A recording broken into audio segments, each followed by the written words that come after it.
ఎంత ఎత్తుకెదిగిందో ప్రతి ఒక్కళ్ళకి తెలుసు. 4 సార్లు ముఖ్యమంత్రి చేసిన ఒక ముఖ్యమంత్రి ఒక సినిమా ఇండస్ట్రీలో ఒక నిర్మాతను భుజంతో మోశాడు. సినిమా ఇండస్ట్రీకి అంతకన్నా ఏం గౌరవం కావాలి?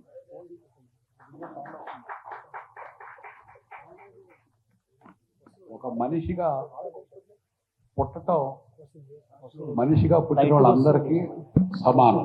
కానీ ఒక మనిషి పోయిన తర్వాత కూడా కలకాలం గుర్తించుకోవటం ఆ మనిషి చేసిన పుణ్యాన్ని బట్టి ఆధారపడి ఉంటుంది. అందులో నాకు తెలిసినంతలో రామారావు, నాగేశ్వరరావు, కృష్ణరాజు, శోభన్ బాబు, ఎస్వి రంగారావు గారు మహామహులు అందరితో సమకాలికుడు. ఇప్పటి వరకు 88 సంవత్సరాలు జీవించి 88వ సంవత్సరంలో కూడా రియల్ హీరోగా పైకి వెళ్ళిన మహానుభావుడు రామోజీరావు. ఆయన గురించి పర్సనల్గా దగ్గరికి వెళ్తే ఎంత మంచి మనిషో ఆయనకి బాగా దగ్గర పరిచయం ఉన్న పరుచూరి వాళ్ళ గారికి, వాళ్ళ నాన్నగారికి. నేను పరుచూరి వాళ్ళ నాన్నగారు ప్రియా పికిల్స్లో రాఘవయ్య గారు, ఆయన దగ్గర రామోజీరావు గురించి చాలా తెలుసుకున్నాను. నాకు 1982లో ఒక విమానం ఎక్కినప్పుడు నా పక్క సీట్లో ఆయన పరిచయం, అదే రామోజీరావు నాకు పరిచయం దాదాపు 42 years క్రితం. ఆ పరిచయం చివరి రోజు వరకు నాకు అంటే నా పర్సనల్గా ఆయన ఏమనాలంటే వైట్ పేపర్ మీద సంతకం పెట్టి మీ ఆస్తి మొత్తం నాకు ఇవ్వండి అంటే నాకు రాసి పంపించే అంత దగ్గరయ్యాను. ఆ మహానుభావుడిని ఎంత చెప్పినా అంటే నేను ఆయన గొప్పని కాదు, ఆయన ఎంత ఎదిగినా సరే నేల మీద నడిచే వ్యక్తి ఆయన రామోజీరావు. ఎప్పుడు ఆయన జీవితంలో ఒక అబద్ధం ఆడారగరు. ఒకళ్ళని మోసం చేయాలని తెలియని వ్యక్తి అతను. ఒకళ్ళ సొమ్ము తీసుకుందామని తెలియదు. తన శక్తితో తనకు పైకొచ్చి 10 మందిని పోషించుతాం అనే ఒక్క భావనే ఆయన ఈ స్టేజ్కి రావడానికి కారణం. ఆయన డిసిప్లైన్, ఆయన సిన్సియారిటీ, ఆయన ఆనెస్టీ. 1% వచ్చినా చాలు, 1% వచ్చినా సరే మన జీవితంలో నిశ్చింతగా బతకగలం. అట్లాంటి మహానుభావుల్ని ఆదర్శంగా తీసుకోవటంలో సినిమా ఇండస్ట్రీకి ఆయన ఈనాడు పేపర్ ఉండనివ్వండి, Ramoji films, Priya pickles, shipping units చాలా ఉన్నాయి ఆయనకి. మనకు తెలియని యూనిట్స్ కూడా చాలా ఉన్నాయి ఆయనకి. అయినా సరే మన సినిమా అంటే ఆయనకి ఎంత ప్రాణమో మీ అందరికీ తెలుసు. ఒకసారి చిన్న నిర్మాతలు అందరినీ తీసుకెళ్తే ఆయన దగ్గరుండి ఆయన చేతితో వడ్డించి మీకేం కావాలని ఆప్యాయత పలకరించారు. ఇవాళకి మీ అందరికీ తెలుసు, రామోజీ ఫిలిం సిటీకి మనం ఎవరన్నా అడుగు పెడితే అది మన సొంత ఇంటికి వెళ్ళినట్టు ఉంటుంది, కానీ అది పరాయిగా ఉండదు. ప్రతి ఒక్కళ్ళకి తెలుసు ఆ సంగతి. ఆ రామోజీ ఫిలిం సిటీ అడుగు పెట్టగానే ఒక రకమైన నిండు ధైర్యం. దానికి కారణం రామోజీరావు.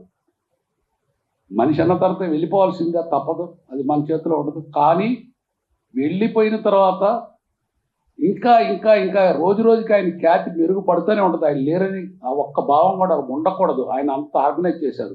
అంచేత మన మిగతా బిజినెస్లో ఆయనకు ఉన్నాయండి, అది డిఫరెంట్. బట్ ఆయన ఒక మానవ రత్నం. రేపు భారతరత్న ఇచ్చినా కూడా ఆ భారతరత్న కూడా ఆయన ఈక్వల్గా ఉంటారు తప్ప ఒకటి ఎక్కువ ఒకటి తక్కువ ఉండదు. ఆయన ముందు మానవ రత్నం నాకు తెలిసినంత వరకు. అంచేత సినిమా ఇండస్ట్రీకి ఇంకా ఎన్ని యుగాలు ఉన్నా సరే ఆ మహానుభావుని మర్చిపోలేము. ప్రపంచంలో పెద్ద స్టూడియో కట్టాడు. మన తెలుగు వాళ్ళందరికీ గౌరవం. ఎక్కడికి వెళ్ళినా రామోజీరావు అనే పేరు బ్రాండ్ ఉంటే చాలు, వాళ్ళు పనిచేసే స్టాఫ్కి కూడా ఎంతో రెప్యుటేషన్ ఉంటుంది. ఆయన పేరు చెబితేనే ఒక రకమైన మనకి ఒక ధైర్యం పులకింత. దానికి కారణం ఆయన చేసే కష్టం, ఆయనకున్న ఆనెస్టీ. అంచేత మనం సినిమా ఇండస్ట్రీలో ప్రతి ఒక్కళ్ళం కూడా ఆయన ఆదర్శంగా తీసుకొని ఆయన లాంటి గొప్ప మనస్తత్వం 1% వచ్చిన చాలని నా అభిప్రాయం. అంచేత దయచేసి ఆ మహానుభావుడిని నించొని ఒక 2 నిమిషాలు అందరూ స్మరించుకుందామని నా విజ్ఞప్తి. రామోజీరావు గారు ఫైనల్గా ఆయన లేరు. ఆయన లేకపోతే మనుషులే కాదు, ప్రతి ఒక్కళ్ళు, తెలుగు వాళ్ళే కాదు, ఇండియన్సే కాదు, ప్రపంచం మొత్తం బాధపడుతుంది ఆయన లేరని. వాళ్ళ కుటుంబానికి మన సినిమా ఇండస్ట్రీ తరఫున, మన అందరి తరఫున ఆయన భావాలు వాళ్ళు కొనసాగిస్తారు. కొనసాగించేంత ఉత్తములుగా వాళ్ళ బిడ్డల్ని, మనవరాల్ని, కొడుకులను కూడా తయారు చేశారు. మీ అందరి ఆశీర్వాదం ఆ బిడ్డలకి, ఆ కుటుంబానికి, ఆ సంస్థకి ఉండాలని రామోజీరావు గారిలో మీ అందరితో పాటు నేను కూడా ఒకడిని. Thank you. ఒక గుర్తింపు తీసుకొచ్చిన లెజెండరీ పర్సనాలిటీ రామోజీరావు గారు లేకపోవడం నిజంగా తెలుగు ఫిలిం ఇండస్ట్రీ దురదృష్టం. మద్రాసులో ఎన్నో స్టూడియోలు, ఎంతో గొప్పగా ఉన్న ఫిలిం ఇండస్ట్రీ మద్రాసులో, సినిమా అంటే మద్రాసు లేకపోతే బాంబే అనే స్టేజ్లో అందరూ మద్రాసు నుంచి ఇక్కడికి తరలి వచ్చిన సందర్భంగా అక్కడొక స్టూడియో, అక్కడొక స్టూడియో, ఎక్కడెక్కడో స్టూడియోలు ఉండేవి చాలా దూరంగా. అలాంటి అందులో కొన్ని మూసేశారు కూడా, ఇప్పుడు కొన్ని గవర్నమెంట్ ఇచ్చినవి కూడా మూసేశారు.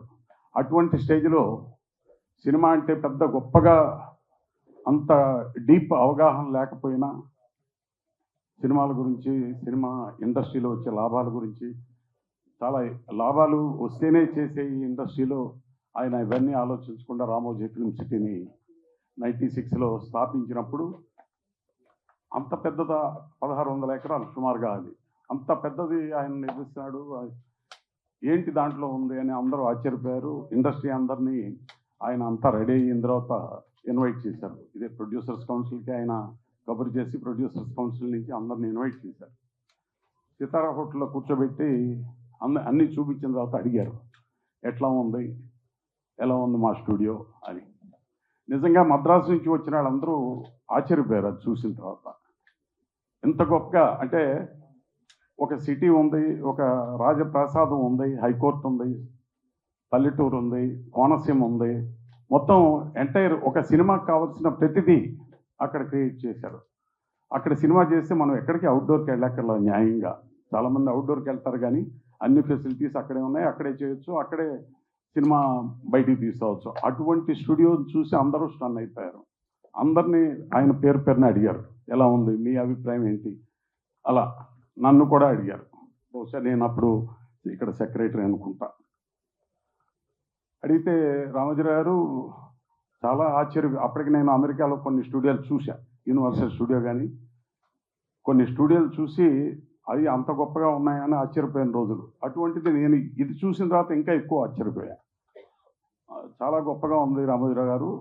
నెక్స్ట్ జనరేషన్స్, ఈ ఫిల్మ్ ఇండస్ట్రీ ఉన్నంతకాలం ఈ జనరేషన్స్ టుగెదర్ మీ దాంట్లో షూటింగ్ చేయాలి, అంత గొప్పగా ఉంది, అన్ని ఫెసిలిటీస్ మీరు కల్పించారు, చాలా నిజంగా మీకు అభినందనలు తెలుపుతున్నాను ఇండస్ట్రీ తరఫున అని చెప్పంటే భుజం మీద తట్టి ఒక చిన్న నవ్వు నవ్వారు. చాలా సింపుల్ అన్నట్టుగానే నవ్వారు.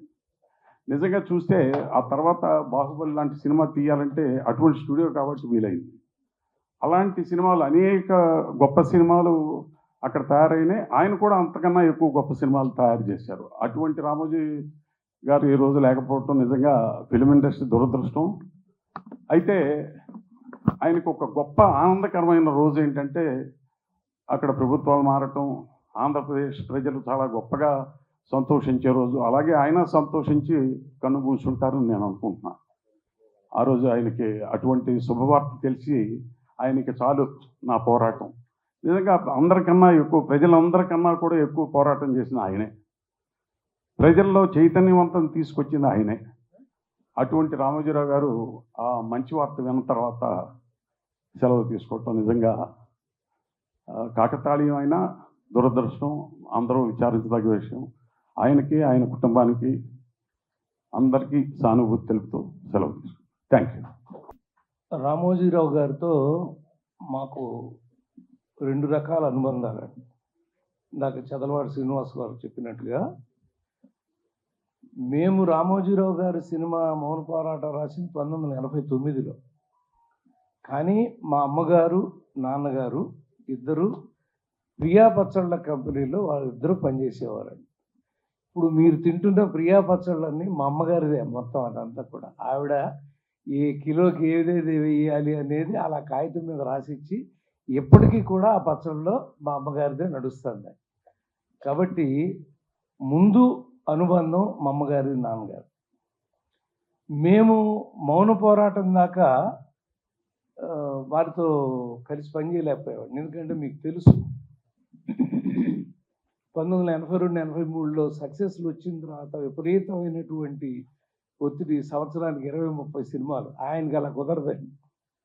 ఆయనకి రావాలి, కూర్చోవాలి, వినాలి, రాయాలి, 1-2 సార్లు రాసి బైండ్ ఇవ్వాలి. అంత ఇచ్చే పరిస్థితి లేని సమయంలో అలా. కానీ ఈ మౌన పోరాటానికి మాత్రం అంటే అద్భుతమైన సినిమా అంతకు ముందే తీశాడండి ఆయన. ప్రపంచం అంతా ఒకసారి నిస్తేజం అయిపోయిన సినిమా ప్రతిఘటన. అసలు ఆ సినిమాతోనే సినిమా అంటే కేవలం వినోదం కాదు, విజ్ఞానం కూడా, ప్రజల్లో మార్పు తీసుకురావాల్సింది ఈ సినిమా ప్రపంచమే అనేటువంటి ఒక అద్భుతమైనటువంటి నీతిని ఆయన సినిమా ప్రపంచానికి అందించాడండి ప్రతిఘటనతో. ఆ తర్వాత ఎవరో ఒక అమ్మాయి, ఆవిడ చిన్న అన్యాయానికి గురైతే మౌన పోరాటం చేసి ఆ అమ్మాయి గెలిచినటువంటి ఒక పేర అది చూసి మోహన్ గాంధీ గారిని దర్శకుడిగా పెట్టి మమ్మల్ని పిలిపించి, ఇది మీరు రాయాలి, ఆర్డర్ వేయండి అంటే, సార్ ఎంత ఉంది మాకు తెలియదు, ఇది ఎంత ఉన్నా అది వాళ్ళ హృదయాల్లోకి వెళ్ళిపోయేలాగా తయారు చేయాలి అన్నప్పుడు ఆ మౌన పోరాటం సినిమా మీలో చాలామంది చూసి ఉంటారు. అది ఒక అద్భుతం అండి. అంతే, ఒక చిన్న డౌన్ ట్రాడన్ లేడీ అంత పోరాటం చేస్తుందా, అలా గెలవగలదా, ఇది నిజమేనా అని ఎవరు అడగలేదండి. అది నిజమే అని నమ్మారండి. అలా ఆ చివరిలో కాసేపు తడబడ్డామండి. వాళ్ళిద్దరిని కలిపిన తర్వాత నా బిడ్డని అతను ఒప్పుకున్నాక ఆ భార్యాభర్తలతో కలిపి ముగిద్దామండి అంటే ఆయన ఒప్పుకోలే. క్వశ్చన్ లేదు, ఆయన వెళ్ళిపోవాలంటే ఆ పాపను తీసుకుని ఆయన వెళ్ళిపోతా ఆ లాస్ట్ షాట్ వేయించాడు. ఆ తర్వాత ఇంకా 4-5 సినిమాలు రాసామండి. బట్ ఈ సినిమా అనేది మౌన పోరాటం మాకు జీవితంలో అంటే, నీ వెనకాల ఏమున్నాయి సినిమాలు అంటే, మనం ఈనాడు ఒకటి, మౌన పోరాటం ఒకటి, ఇట్లా మేము రాసిన 400 సినిమాల్లో 10 సినిమాలు చెప్పుకోగలమండి. ఎందుకంటే ప్రపంచం మొత్తం కూడా దాన్ని మెచ్చింది. అలాంటి సినిమాల్లో 2 వారి దగ్గర వచ్చినాయి. అంచేత పత్రికా ప్రపంచం అండి ముందు. నాక్షర అక్షర, క్షరము లేనిది అక్షరము అంటే నాశనము లేనిది అక్షరం. ఆయన అక్షర యోధుడు. అక్కడ పెట్టుకుంటాం మనం హెడ్డింగ్ లైన్ని. అక్షరాన్ని ఆయుధంగా చేసి, అక్షరం బాణంగా వెళ్ళి కొట్టడం ఏంటండి అసలు? ఎవరైనా కొట్టగలరా? ఆ ధైర్యం ఉండాలిగా ముందు. నేనేమైపోతానో, నా పేపర్ ఏమైపోతుందన్న భయం ఉంటుందిగా. అవేమీ కూడా లేకుండా ఒక అద్భుతంగా పత్రికా ప్రపంచంలో ఈనాడు అనేది వచ్చిన తర్వాత వచ్చినటువంటి సంచలనమైన మార్పు మిగతా పత్రికల్లో కూడా అప్పుడు చాలా ఉండేయండి. ఆంధ్రపత్రిక, ఆంధ్రజ్యోతి, విశాలాంధ్ర, ఇలా మాకు చాలా ఉండేవి మా పత్రికలు. కానీ గవిక్కిరి అరే పేపర్ చూసావా ఇదంటే ఏమనేవారు తెలుసా అండి? ఈనాడులో పడిందా అని అడిగేవారు. అంటే ఈనాడులో ఉంటే నమ్మండి అని. ఎంత విశ్వాసాన్ని సంపాదించాడు మహానుభావుడు. హ్యాట్స్ ఆఫ్ అండి ఆయన. అలా ఒక పత్రికలో, ఒక టీవీలో వచ్చిన వార్త నిజము అని అంటే ఆ టీవీలో వచ్చిందా, ఆ పత్రికలో వచ్చిందా అని అంత గొప్ప సంపాదించి 88 సంవత్సరాల సుదీర్ఘ జీవితంలో తప్పు అంటే ఏంటో తెలియకుండా, అసత్యము అంటే ఏంటో అర్థం తెలియకుండా నీతి నియమాలతో బ్రతికినటువంటి మహానుభావుడు మాకు భీష్మాచార్యుడు ఆయన. అటువంటి భీష్మాచార్యులు గారికి శిరస్సు వంచి నమస్కరిస్తూ మీ అందరి పక్షాన, మన పత్రికేయ ప్రపంచం పక్షాన, మన సినిమా ప్రపంచం పక్షాన వందనాలు తెలియజేస్తూ సెలవు తీసుకుంటాను. నమస్కారం. తెలుగు ఫిల్మ్ ఇండస్ట్రీ మరియు 24 క్రాఫ్ట్లు అనగా producers council, movie artist association, writers association, అన్ని అసోసియేషన్లు నిర్వహిస్తున్న రామోజీరావు గారి సంస్మరణ సభకి ఇక్కడకు విచ్చేసిన ప్రతి ఒక్కరికి పేరు పేరున నా హృదయపూర్వక నమస్కారాలు తెలియజేస్తున్నాను. రామోజీరావు గారు ఒక వ్యక్తి కాదు, ఒక వ్యవస్థ. అంటే ఈ సమాజాన్ని చైతన్యవంతం చేయటానికి ప్రజల్ని చైతన్యవంతం చేయటానికి అనేక మంది అనేక ఆయుధాలు తీసుకొని ఉంటారు. సినిమా కొంతమంది, నాటకం కొంతమంది, అలాగే పత్రికలు ద్వారా ఇలా రకరకాల ఆయుధాలు తీసుకుంటారు. బహుశా రామోజీరావు గారు ఉన్న ఆయుధాలను అన్నింటినీ ఉపయోగించి ప్రజల్ని చైతన్యవంతం చేశారు. ఎందుకంటే వారి ఈనాడు పేపర్ ద్వారా బహుశా మన ఆంధ్ర రాష్ట్రంలో 2 తెలుగు రాష్ట్రాల్లో పొద్దున్నే లేచి ఈనాడు పేపర్ చదవకపోతే ఆ రోజు సరిగ్గా లేదు అన్న ఫీలింగ్ ఉన్న చాలా కోట్ల మంది, వందల మంది, లక్షల మంది ఉన్నారు. అంటే ఒక పత్రిక ద్వారా ఇంతటి సామాజిక చైతన్యాన్ని తీసుకురావటం, ఒక పత్రిక ద్వారా చైతన్యాన్ని తీసుకురావటమే కాదు, బహుశా 1982, 83లో ఈ రాష్ట్రంలో 2 పార్టీలే ఉండేవి. ఒకటి కాంగ్రెస్ పార్టీ, 2 కమ్యూనిస్ట్ పార్టీలు. కమ్యూనిస్ట్ పార్టీలు ఎందుకన్నానంటే రామోజీరావు గారు మొట్టమొదటిసారిగా ఒక పేపర్ పెడదాము, ఒక ఇది చేద్దాము అంటూ వారు పనిచేసింది వామపక్ష పార్టీలు ఉన్న విశాలాంధ్ర పేపర్లో చేస్తూ అక్కడున్న చెట్టీశ్వరరావు గారిని సలహాలు తీసుకొని అక్కడి నుంచి ఈనాడు పేపర్ మొదలైంది. అంటే నేను ఈ మాట ఎందుకు చెప్పానంటే ఒక రాష్ట్రంలో ఒక కొత్త పార్టీ, ఒక మహానాయకుడు పెట్టిన కొత్త పార్టీ రావటానికి కానీ, ఆ పార్టీ ప్రజల్ని చైతన్యవంతం చేయటానికి కానీ ఇంతటి మార్పుకి కారణమైన మహానుభావుడు రామోజీరావు గారు. అలాగే ఒక్క పేపర్ ద్వారానే కాదు, వారు ప్రచురించిన మంత్లీస్, ఆ చతుర కానీ విప్పులు కానీ, వాటి ద్వారా ఎందరో రచయితలు మూలబడ్డ వాళ్ళ రచనల్ని, వాళ్ళు ఈ సమాజానికి చెప్పాలనుకున్న విషయాల్ని ఆ పుస్తకాల ద్వారా ప్రజలకు తెలియజేసే పని చేశారు.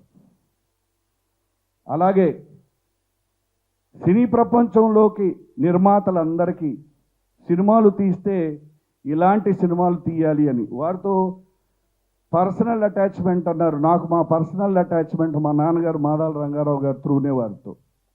వారు అప్పట్లో సితారా అవార్డ్స్ అని బహుశా అంత భారీగా ఆ సితారా అవార్డ్స్ ఎవరు ఫస్ట్ టైం అలా చేయలేదు. ఆ సితారా అవార్డ్స్లో యువతరం కదిలింది అనే చిత్రానికి this is a real trend setter అని మాదాల రంగారావు గారు వారు మాట్లాడుకున్న మాటల్ని మా నాన్నగారు నాకు చెప్పారు. అప్పుడు చెప్పారు వారు ఎంత సామాజిక స్పృహ ఉన్న వ్యక్తి, ఎంత గొప్ప వ్యక్తి. అలాగే మా బాబాయ్ టి కృష్ణ గారు వారి సినిమా ప్రతిఘటనను డైరెక్ట్ చేశారు. వారితో ఆ టైంలో వారి ఆరోగ్య పరిస్థితులకి వారికి ఎంత సహకారంగా ఉండి వారి నిజంగా ఎలా చైతన్యవంతం చేశారు, ఒక రియల్ ఎపిసోడ్ని వారికి చెప్పి ఎంత గొప్పగా వారి చేత తీయించారు, ఎంత గొప్ప వ్యక్తి అని అనేక మంది ద్వారా మేము వినటం జరిగింది. పర్సనల్గా కలవటాలు చాలాసార్లు జరిగినప్పటికీ వారి గురించి గొప్ప వ్యక్తులు చెప్పిన మాటలు వింటుంటే నిజంగా ఎంతో స్ఫూర్తిదాయకంగా ఉంటుంది.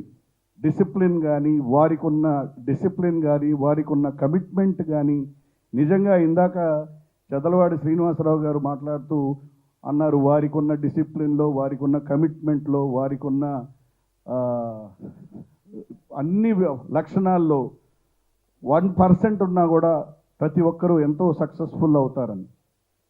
మరి ఇవాళ ఇటువంటి గొప్ప వ్యక్తి వారి సంస్థల ద్వారా ఎందరో వందల వేల మందికి ఉద్యోగాలు ఇచ్చారు. ఎందరో ప్రజా కళాకారుని మా మూవీ ఆర్టిస్ట్ అసోసియేషన్ తరఫు నుంచి ఎందరో గొప్ప నటుల్ని పరిచయం చేశారు, ఎందరికో అవకాశాలు ఇచ్చారు. మరి ఇటువంటి గొప్ప వ్యక్తికి మరణం అనేది ఉండదు. ఎందుకంటే ఇటువంటి వ్యక్తులు ప్రజల గుండెల్లో వారు చేసిన పనుల ద్వారా ఎప్పుడూ బ్రతికే ఉంటారు. అందుకని ఇలాంటి గొప్ప వ్యక్తికి, ఒక లెజెండరీ పర్సన్కి ముందుగా మూవీ ఆర్టిస్ట్ అసోసియేషన్ తరఫు నుంచి, మా సభ్యులందరి తరఫు నుంచి మా ఆఫీస్ బేరర్స్ అందరి తరఫు నుంచి మేము వారి కుటుంబానికి, వారి మిత్రులందరికీ మా ప్రగాఢ సానుభూతిని, సంతాపాన్ని తెలియజేయటమే కాకుండా మా ప్రజానాట్య మండలి తరఫు నుంచి కూడా జోహార్లు రామోజీరావు గారికి తెలియజేస్తున్నాను. పెద్దలందరికీ నమస్కారం. ఆత్రేయ గారిని ఒకసారి మీకు చావంటే భయం ఉందా అని అడిగితే, చావంటే నా ఎందుకు భయం ఉంటుంది, అది వచ్చినప్పుడు నేను ఉండను, అది వచ్చినప్పుడు నేను ఉండను, అది వచ్చిన తర్వాత భయం ఎందుకు ఉంటుంది అన్న లెవెల్లో ఆయన చెప్పారు. అదే మళ్ళీ నేను ఉన్నప్పుడే నేను ఉన్నప్పుడు అది రాదు, అది వచ్చాక నేను ఉండను. మళ్ళీ అంత తాత్విక చింతనని ఆయన సొంతంగా స్మృతివనాన్ని ఆయనే నిర్మించుకోవటం అనే దాంట్లో చూశాను. ఆయన ఆ స్మృతివనం ఎలా ఉండాలో దగ్గరుండి చేయించుకోవటం, అంటే చాలామందికి ఆత్మస్థైర్యం ఉంటే కానీ అలాంటి పని చేయలేరు. సో అంత గొప్ప తాత్వికుడికి, దార్శనికుడికి నిజంగా నివాళులు అర్పిస్తూ ఉన్నాం. ఆయన ఎక్కడ చనిపోలేదు, మనకి దూరం కాలేదు. మనం పొద్దున్నే లేవగానే చూసే న్యూస్ పేపర్లో ఉంటారు, మనం రిమోట్ ఆన్ చేస్తే ఈటీవీలో ఉంటారు, మనం డైనింగ్ టేబుల్ మీద రుచికరమైన టిఫిన్ చేయాలంటే ఆ ప్రియ పచ్చళ్ళలో ఉంటారు, మనం బోరు కొడితే ఆయన తీసిన సినిమాల్లో ఉంటారు. మన క్రియేటివ్ ఉండి దర్శకులుగానో, నిర్మాతలుగానో, టెక్నీషియన్లుగానో షూటింగ్ జరుపులంటే ఆయన రామోజీ ఫిల్మ్ స్టూడియోలో ఉంటారు. మన సినిమా నిర్మించిన తర్వాత దాన్ని విడుదల చేయాలంటే మయూరి ఫిల్మ్ డిస్ట్రిబ్యూషన్లో ఉంటారు. మనం ఏదన్నా పొదుపు చేసుకుని దాన్ని దాచుకోవాలంటే మారదర్శి చిట్ ఫండ్స్లో ఉంటారు. సో ఆయన చావు లేదు, ఆయన అమరుడు. అలాంటి గొప్ప వ్యక్తి తెలుగువాడిగా పుట్టినందుకు మనం అందరం గర్వపడాలి. ఎందుకంటే తెలుగు భాష కోసం ఆయన చేసిన అన్ని సేవలు లాభాపేక్ష లేకుండా విపుల చతుర అనే మ్యాగజైన్లు కొన్ని దశాబ్దాలు నడిపారు ఆయన. అందులో ఒక పైసా కూడా లాభాపేక్ష లేదు ఆయనకి, నష్టం వచ్చేది. ప్రపంచంలో ఉన్న గొప్ప సాహిత్యాన్ని, కథల్ని, అలాగే భారతీయ ఇతర భాషలో వచ్చిన కథల్ని వాటిని అనువాదం చేసి విపుల ద్వారా అందించేవారు, చతుర ద్వారా ఒక నవలను అందించేవారు. అలాగే రీసెంట్ ఇయర్స్ వరకు కూడా తెలుగు వెలుగు అనే మ్యాగజైన్ మళ్ళీ ఆయన ఆ భాష మీద అభిమానం పోకుండా తెలుగు వెలుగు అనే మ్యాగజైన్ నడిపారు మొదటి వరకు. ఈ డిజిటల్ యుగంలో వెబ్సైట్స్ రాజ్యవంత టైంలో ఆ తెలుగు వెలుగు కూడా ఆయన రీడర్స్ లేక ఆ వెబ్సైట్లోనే నిర్వహిస్తూ ఉన్నారు. సో అలాంటి వ్యక్తి తెలుగు భాషకి ఆయన చేసిన సేవ కానీ, అలాగే రైతు బిడ్డగా ఆయనకున్న అభిమానం కూడా, అన్నదాత అనే ఓ మ్యాగజైన్ని రైతుల కోసం నడిపేవాళ్ళు. సో సంపూర్ణమైన జీవితం, ఎన్నో గొప్ప విజయాలు. అలాంటి వ్యక్తి అన్ని రంగాల్లోనూ, అటు పాత్రిక రంగంలోనూ, సినిమా రంగంలోనూ ఎన్నో గొప్ప సినిమాలు, అంటే ఆయన చేసిన సినిమాల్లో ఎంతోమందికి స్ఫూర్తి కలిగించే పరుచూరి గారు చెప్పారు. ప్రతిఘటన అనే సినిమా మేము చిన్నప్పుడు చూసి బయటకు వస్తుంటే ఎవరైనా రౌడీ కనిపిస్తే వాడిని ఎరగొడదామన్నంత ఇన్స్పిరేషన్ వచ్చేది. అలాగే ఒక ఎథ్లెట్స్ని ఇన్స్పైర్ చేయడానికి అశ్విని నాచప్ప జీవితాన్ని తీయటం కానీ, అలాగే ఒక కాలు కోల్పోతే మళ్ళీ ఆమె గొప్ప నాట్యమయూరిగా ఒక ఆర్టిఫిషియల్ లెగ్ పెట్టి ఉన్న సుధాచంద్రన్ జీవితాన్ని మయూర్ అనే సినిమాగా చేయటం కానీ, పరుచూరి గారు పనిచేసిన మౌన పోరాటం, ఒక గిరిజన యువతి ఒక మౌన పోరాటం దాని అన్యాయం చేసిన వ్యక్తి మీద చేయటం అనేది, అలాంటి అన్యాయం చాలామంది జరుగుంటుంది. వాళ్ళకందరికీ ఒక చైతన్యవంతం చేరిన దృష్టితోటి అయిన మౌన పోరాటం అనేది అది హిట్ అవుతుందో లేదో, కమర్షియల్గా అవుతుందో లేదో తెలియకుండా ఒక కమిట్మెంట్తో, అలాంటి ఎవరైతే ఆడవాళ్ళు ఎవరైతే అన్యాయం గురయ్యారో వాళ్ళందరికీ ఒక చైతన్యవంతం చేయాలనే దృష్టితో ఆ సినిమా చేయడం కానీ, అలా ఆయన అన్ని సినిమాలు కూడా ఎక్కడ వల్గారిటీ లేకుండా ఫ్యామిలీ మొత్తం చాలా ఆరోగ్యకరమైన సినిమాలని ఆయన రూపొందించారు. సో అలాంటి గొప్ప వ్యక్తికి మనం హైదరాబాద్ రామారావు గారు చెప్పినట్టు ఒక వరల్డ్ సినిమా, అలాగే భారతీయ సినిమా మళ్ళీ మద్రాసు, ముంబై కాకుండా హైదరాబాద్ని ఒక సెంటర్ చేశారు. రామోజీ ఫిల్మ్ సిటీ అనే గొప్ప ప్రపంచంలో అతిపెద్ద స్టూడియో చేశారు. అలాంటి వ్యక్తికి, మహనీయుడికి మా దర్శకుల సంఘం తరఫున నివాళులు అర్పిస్తూ సెలవు. భారతంలో భీష్ముడికి తను ఎప్పుడు చనిపోవాలో తెలుసునట్టు, అందుకనే తను అధర్మ యుద్ధం చేస్తూ ఇక చాలు ఈ యుద్ధం, ఎందుకంటే అధర్మ యుద్ధం చేయాల్సి వస్తుంది, రాజు మాట వినాలి కాబట్టి, ఆ అధర్మ యుద్ధం చేస్తూ తను ఇక చాలు అనుకొని తను చాలించాడు తనకు తెలిసి. అలాగే రామోజీరావు గారు ధర్మయుద్ధం చేస్తూ తను ఎప్పుడు చాలించాలో తెలిసి తాను అనుకున్నది నెరవేరిన తర్వాత తను హ్యాపీగా చనిపోయాడు అని అనుకున్నది సాధించిన తర్వాత. ఎందుకంటే మీరు ఆయన ముఖం చూస్తే చనిపోయినట్టుగా అనిపించదు, హ్యాపీగా నవ్వుతూ ఉన్నట్టుగా ఉంటుంది. అంటే మనస్ఫూర్తిగా ఆయన నిష్క్రమించాడు. అలాంటి రామోజీరావు గారికి నా హృదయపూర్వక శ్రద్ధాంజలిగా చెప్తున్నాను. Thank you. రామోజీరావు గారి గురించి నేను చెప్పడానికి అర్హుండండి. ఎందుకంటే ఆయన ఫుడ్ తిన్నా, నేను ఉషా గారి మూవీస్లో వర్క్ చేసి ఉన్నానండి. గవర్నమెంట్ శాలరీ 1-2 తారీఖులు వస్తో తెలియదు కదండి. మేము వర్క్ చేసేటప్పుడు 1st తారీఖు మాకు చెక్లు వచ్చేసాయండి. తర్వాత చాలామందికి కొన్ని విషయాలు తెలియదండి. మనం ట్యాక్స్ కట్టాలి, ఐటీ రిటర్న్స్ ఉంటాయి, ఇవన్నీ ఇండస్ట్రీకి పరిచయం చేసిన వ్యక్తి ఆయనేనండి. మీకున్న దానిలో కొంచెమైనా దాచుకోండి, ఫర్దర్గా అది ఉపయోగపడుతుంది, దీన్ని కట్టడం వల్ల చాలా ఉపయోగాలు అని చెప్పిన వ్యక్తి ఆయనేనండి. అంతేకాదు మనం లేచిన దగ్గర నుంచి ఏ సినిమా జరగాలన్నా ప్రతి ఒక్కరు, నేను ఆల్మోస్ట్ ఒక 15 సినిమాలు చేశానండి. అసిస్టెంట్గా, అసోసియేట్గా, కూడా డైరెక్టర్గా కూడా చేశాను. నా ప్రతి సినిమా ఫిల్మ్ సిటీలోనే జరిగిందండి. ఇక్కడున్న ప్రతి దర్శకుడు నాకు తెలిసి 99% అతిశయోక్తి కాదు, ప్రతి వాళ్ళు ఫిల్మ్ సిటీలో చేసిన వాళ్ళే. అలాంటి వ్యక్తి మన మధ్య లేరు అనండి. ఎందుకంటే ఇందాకే వీరశంకర్ గారు చెప్పారు, మన ప్రతి కదలికలోనూ, సినిమా ఇండస్ట్రీ ప్రతి కదలికలోనూ ఆయన ఉంటారండి. ఒక మనిషి ఎదగడానికి ఊర్లో గొప్ప అనిపించుకుంటాడు, మండలంలో గొప్ప అనిపించుకుంటాడు, జిల్లాలో అనుకుంటాడు, లేకపోతే రాష్ట్రం అనిపించుకుంటాడు. దేశం గర్వించదగ్గ వ్యక్తి అండి ఈయన. సో మనం ఇప్పటి వరకు మొన్న May 4th directors day Dasari Narayana Rao గారికి ఎలా అయితే ఒక డేని అనుకున్నామో, అలా గురుగారు రామోజీరావు గారికి కూడా మన ఇండస్ట్రీ తరఫున అందరూ ఒక డే అనుకొని ఆయనకి సెలబ్రేషన్ చేస్తే బాగుంటుందని నా ఉద్దేశం అండి. Thank you so much. సభకు నమస్కారం. నా పూర్తి పేరు ఉమర్జీ అనురాధ. నేను తెలుగు సినీ రచయితల సంఘం ప్రధాన కార్యదర్శిని. నాకు మా చైర్మన్ గారితో 8 ఏళ్ళు ప్రత్యక్షంగా పనిచేసినటువంటి అనుబంధం ఉంది. నేను ఈ రోజుకి కూడా నేను పేరు పెట్టి పిలవలేకపోవడం అనంటే, మా డిఎన్ఏలోనే ఈనాడులో ఒకసారి పనిచేయడం మొదలుపెట్టిన తర్వాత మా డిఎన్ఏలో చైర్మన్ గారు ఆయన ఆశయాలు, ఆయన లక్ష్యాలు, ఆయన సమాజం గురించిన చింతన, సమాజం గురించిన ఆలోచన తప్ప వేరే ఏది ఉండదు.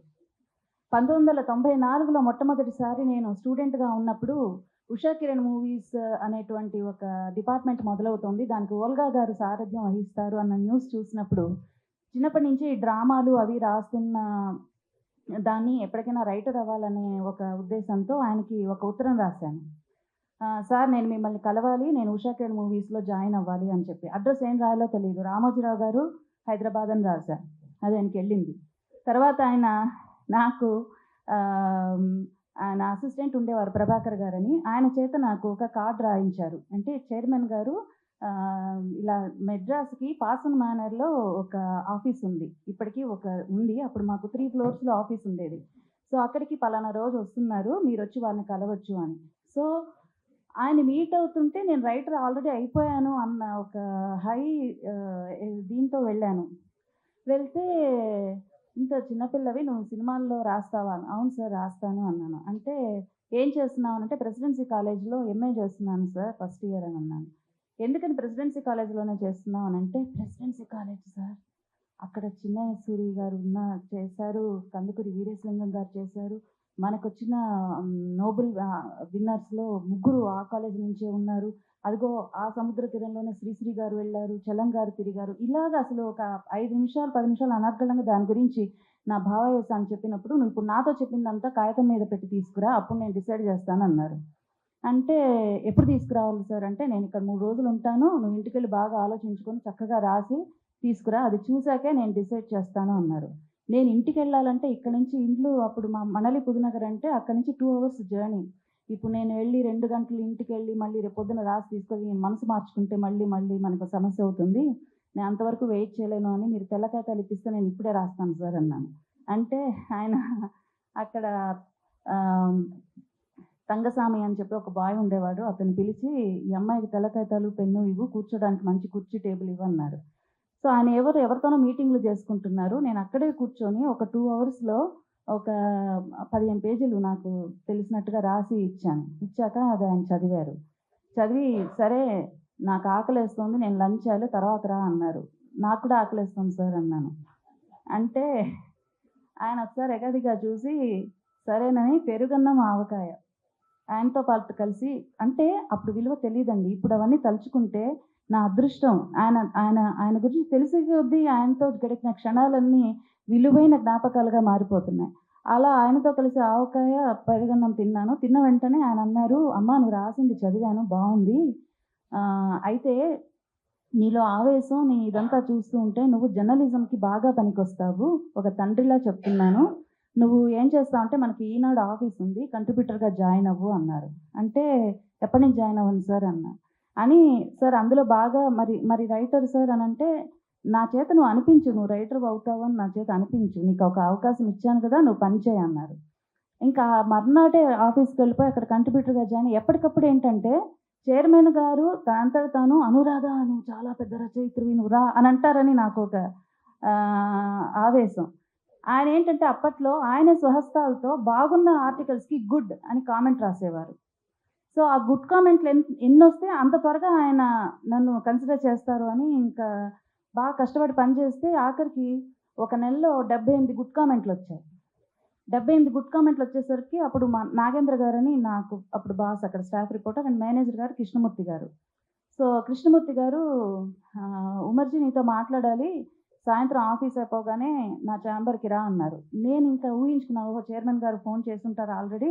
ఎస్టీడీ చేసేసుంటారు. నన్ను ఇంక రేపటి నుంచి ఉషా అకాడమీస్‌కి వెళ్ళిపోతాను అని ఊహించి వెళ్ళి "చైర్మన్ గారు కాల్ చేశారా సార్" అని అడిగితే, "అదేం లేదు.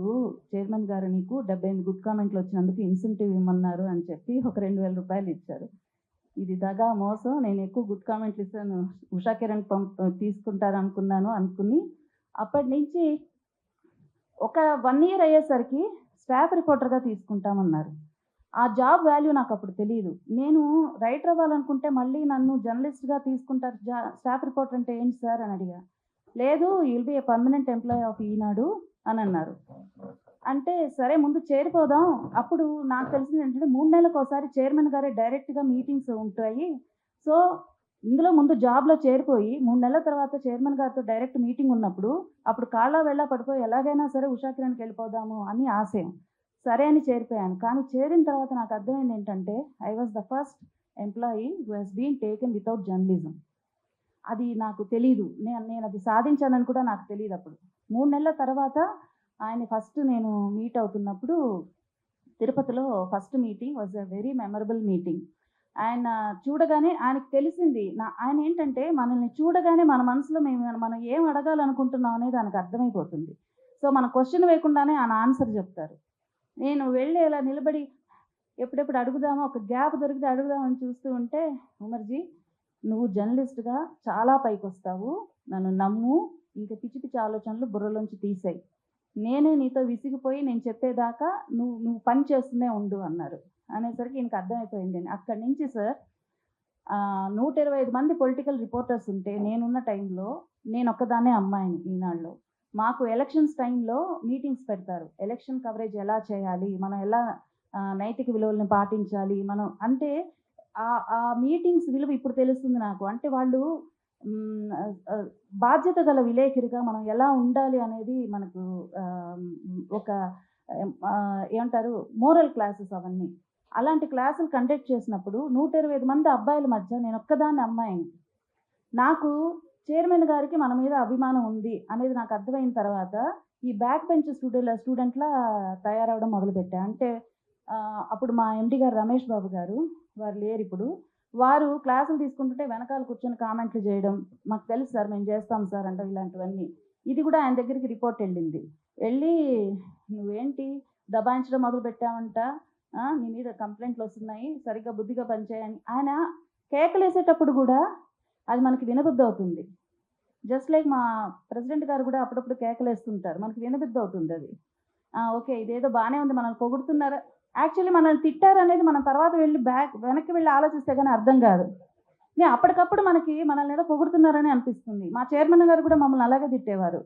సో, అలా క్లాస్ తీసుకున్నారు. అండ్ 1996 అసెంబ్లీ ఎలక్షన్స్‌లో నేను నాకు బెస్ట్ రిపోర్టర్ అవార్డు కూడా వచ్చింది. అప్పుడు ఇలాంటి అచీవ్‌మెంట్స్ వచ్చినప్పుడు నాకు దొరికిన ఒక అద్భుతమైన మెమరీ ఏంటంటే ఆయన డైరెక్ట్‌గా ఫోన్ చేసి మెచ్చుకునేవారు. "చాలా బాగా చేశావమ్మా" అని.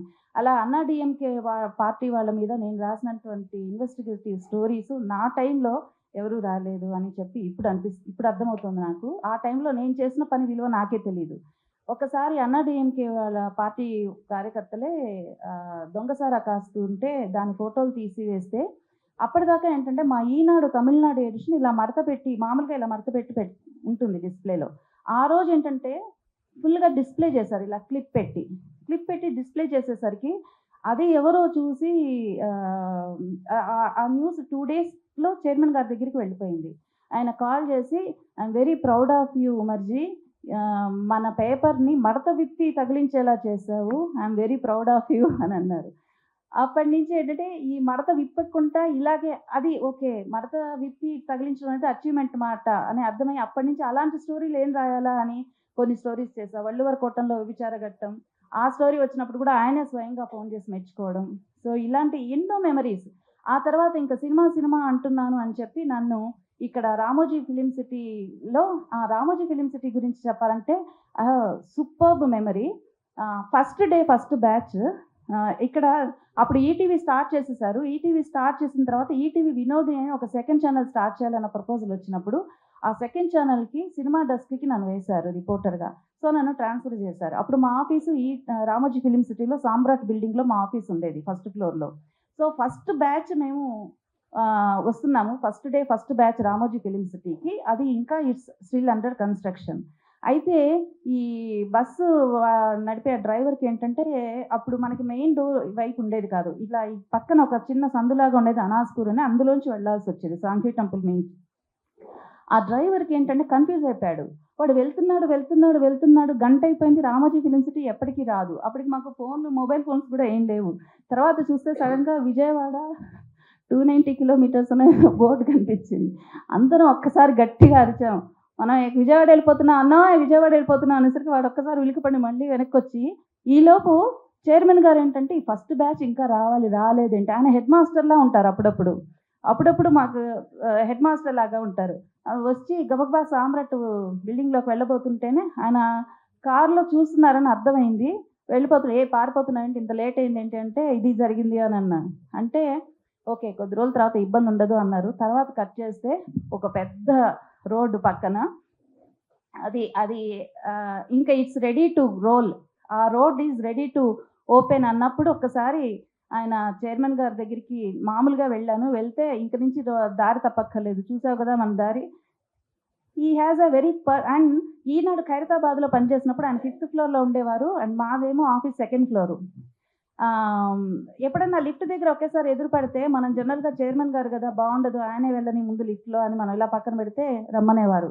ఆ లిఫ్ట్లోంచి 5th ఫ్లోర్ వెళ్ళే లోపు ఏం చేసావు, ఈ 1 వీక్లో ఏం చేసావు, అది చేసావు ఇది చేసావు ఏదో చెప్తారు. He sets us goals.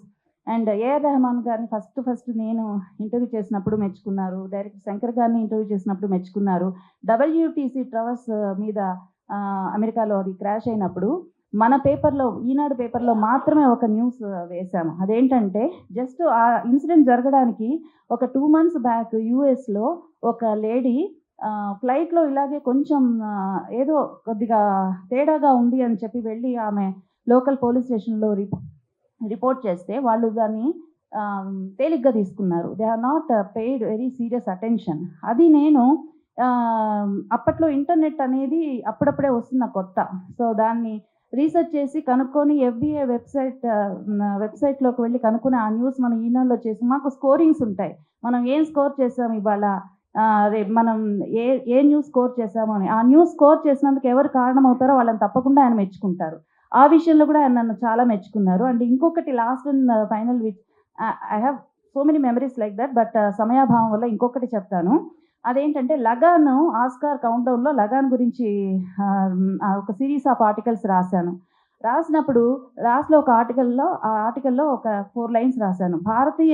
భారతీయ కథల్ని కూడా హాలీవుడ్ సినిమా చిత్రాల్లో ఉన్నటువంటి ఆధునికతని కనుక జోడిస్తే మనకు తప్పకుండా మన సినిమాలకు కూడా ఆస్కార్ వస్తుంది అని చెప్పి అది రాసినప్పుడు ఆయన ప్రత్యేకంగా నన్ను ఛాంబర్కి పిలిచి నాకు ఒక 10,000 రూపీస్ ఆయన పర్సనల్గా గిఫ్ట్ చేసి, నువ్వు దర్శించావు, you have the talent of visualizing thing, this will happen very soon, very soon this will happen అని అన్నారు. ఆ తర్వాత నేను రైటర్ అవ్వాలి అని చెప్పి అడిగినప్పుడు మళ్ళీ ఇంకొకసారి ఆలోచించు, నీ జర్నలిజం దీంట్లో you have pioneered so many things, I have achieved so many things. ఇప్పుడు మళ్ళీ రైటింగ్ అనే దగ్గరికి వెళ్తే మళ్ళీ నువ్వు జీరో నుంచి స్టార్ట్ చేయాలి. Maybe you will find a day where you will regret for your decision. అదంతా ఆలోచించు అంటే, లేదు సార్ పర్వాలేదు, I'm ready to start from zero, I'm ready to accept that to not to become anything అని కూడా అంటే అప్పుడు ప్రియాంక సీరియల్ ఇచ్చారు. అండ్ ఇప్పటికీ ఈనాడు ఈజ్ మై ఫ్యామిలీ. అండ్ ఇప్పుడు కూడా నేను ఈనాడులోకి అడుగు పెడితే it's like my family and I'm doing some work for all to them also. And ఇలా ఆయన గురించి చెప్పాల్సి వస్తుంది అని నేను ఎప్పుడు అనుకోలేదు. My deepest condolences to my family. Thank you.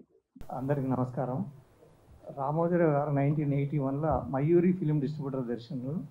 ఆ సమయంలో కంటిన్యూ అవుతున్న సమయంలో 95, 96 నుంచి మా తెలంగాణ ఏరియాలో, నైజాం ఏరియాలో కొత్త డిస్ట్రిబ్యూటర్స్ వచ్చి కొత్త వ్యాపార విధానాలు మొదలుపెట్టినారు. మినిమం గ్యారంటీ అనే పదం వాడి ఒక సెంటర్లో అంతకుముందు సినిమా ఒక 10 లక్షల షేర్ వచ్చింది అనుకోండి, ఆ నెక్స్ట్ వచ్చే సినిమాకు కూడా 10 లక్షల షేర్ గ్యారంటీ అడిగి ఇబ్బంది పెడుతుండేవారు. ఆ టైంలో ఈ మయూరికి సంబంధించిన డిపిస్ అని ఉంటారు. డిపి అంటే డిస్ట్రిక్ట్ ప్రమోటర్స్, దాదాపు ఆల్ ఓవర్ ఆంధ్రప్రదేశ్లో అప్పుడు ఉన్న పాత 23 జిల్లాల మనుషులు ఉండేవాళ్ళు, ప్లస్ జనరల్ మేనేజర్ ఉండేవారు. వారు ఈ ఎంజీలు తీసుకుంటే మనం కూడా కొద్దిగా స్టాండ్ అవుతాం, మయూరి డిస్ట్రిబ్యూషన్ నిలబడుతుంది, ఎక్కువ సినిమాలు మనకు పర్చేసింగ్ అయ్యే అవకాశం ఉంటుంది, మంచి వ్యాపారం జరుగుతుంది అని చెప్పి ఆ జిల్లా అధికారులు జనరల్ మేనేజర్ గారు అడిగితే, ఇతరుల సొమ్ము మనకు వద్దు, మినిమం గ్యారంటీ అనే పదం వద్దు. మినిమం గ్యారంటీ పదం అంటే ఏంది? ఒక ఎగ్జాంపుల్, ఒక స్టేషన్లో 5 లక్షలు షేర్ గ్యారంటీ తీసుకున్నారు అనుకోండి, అక్కడ ప్రజలు ప్రేక్షకులు 3 లక్షలు ఇస్తే మిగతా 2 లక్షలు ఎక్కడ వచ్చినాయి మనకు అని అడిగితే అది జూదంలాగా వస్తుంది సార్ మనకు అమౌంట్. అంటే అటువంటి వ్యాపారం వద్దు. మనం ఇష్టపడి సినిమా తీస్తున్నాం, దాని మీద ఎంత లాభం వచ్చినా మనకే రావాలి, ఎంత నష్టం వచ్చినా మనకే రావాలని చెప్పి ఒక సిద్ధాంతంతో, మంచి మనసుతోటి, ఇతరుల వ్యాపారం దెబ్బతినొద్దనే ఆలోచనతో వారు చేసిన విధానం నన్ను ఇప్పటివరకు ఆకట్టుకుంది. వారు ఎప్పటికీ చిరకాలం నిలవాలని కోరుతూ శ్రద్ధాంజలి పెట్టేది. Thank you. పెట్టకపోతే అసలు ఎట్లా ఉండేదో మరి ఊహించుకోవటానికి కూడా చాలా కష్టంగా ఉండేది. ఎన్టీ రామారావు గారు తెలుగుదేశం పార్టీ పెట్టిన తర్వాత ఆయన చేసిన ప్రతి పని కూడా వారి పేపర్ ద్వారా పబ్లిసిటీ ఇచ్చి,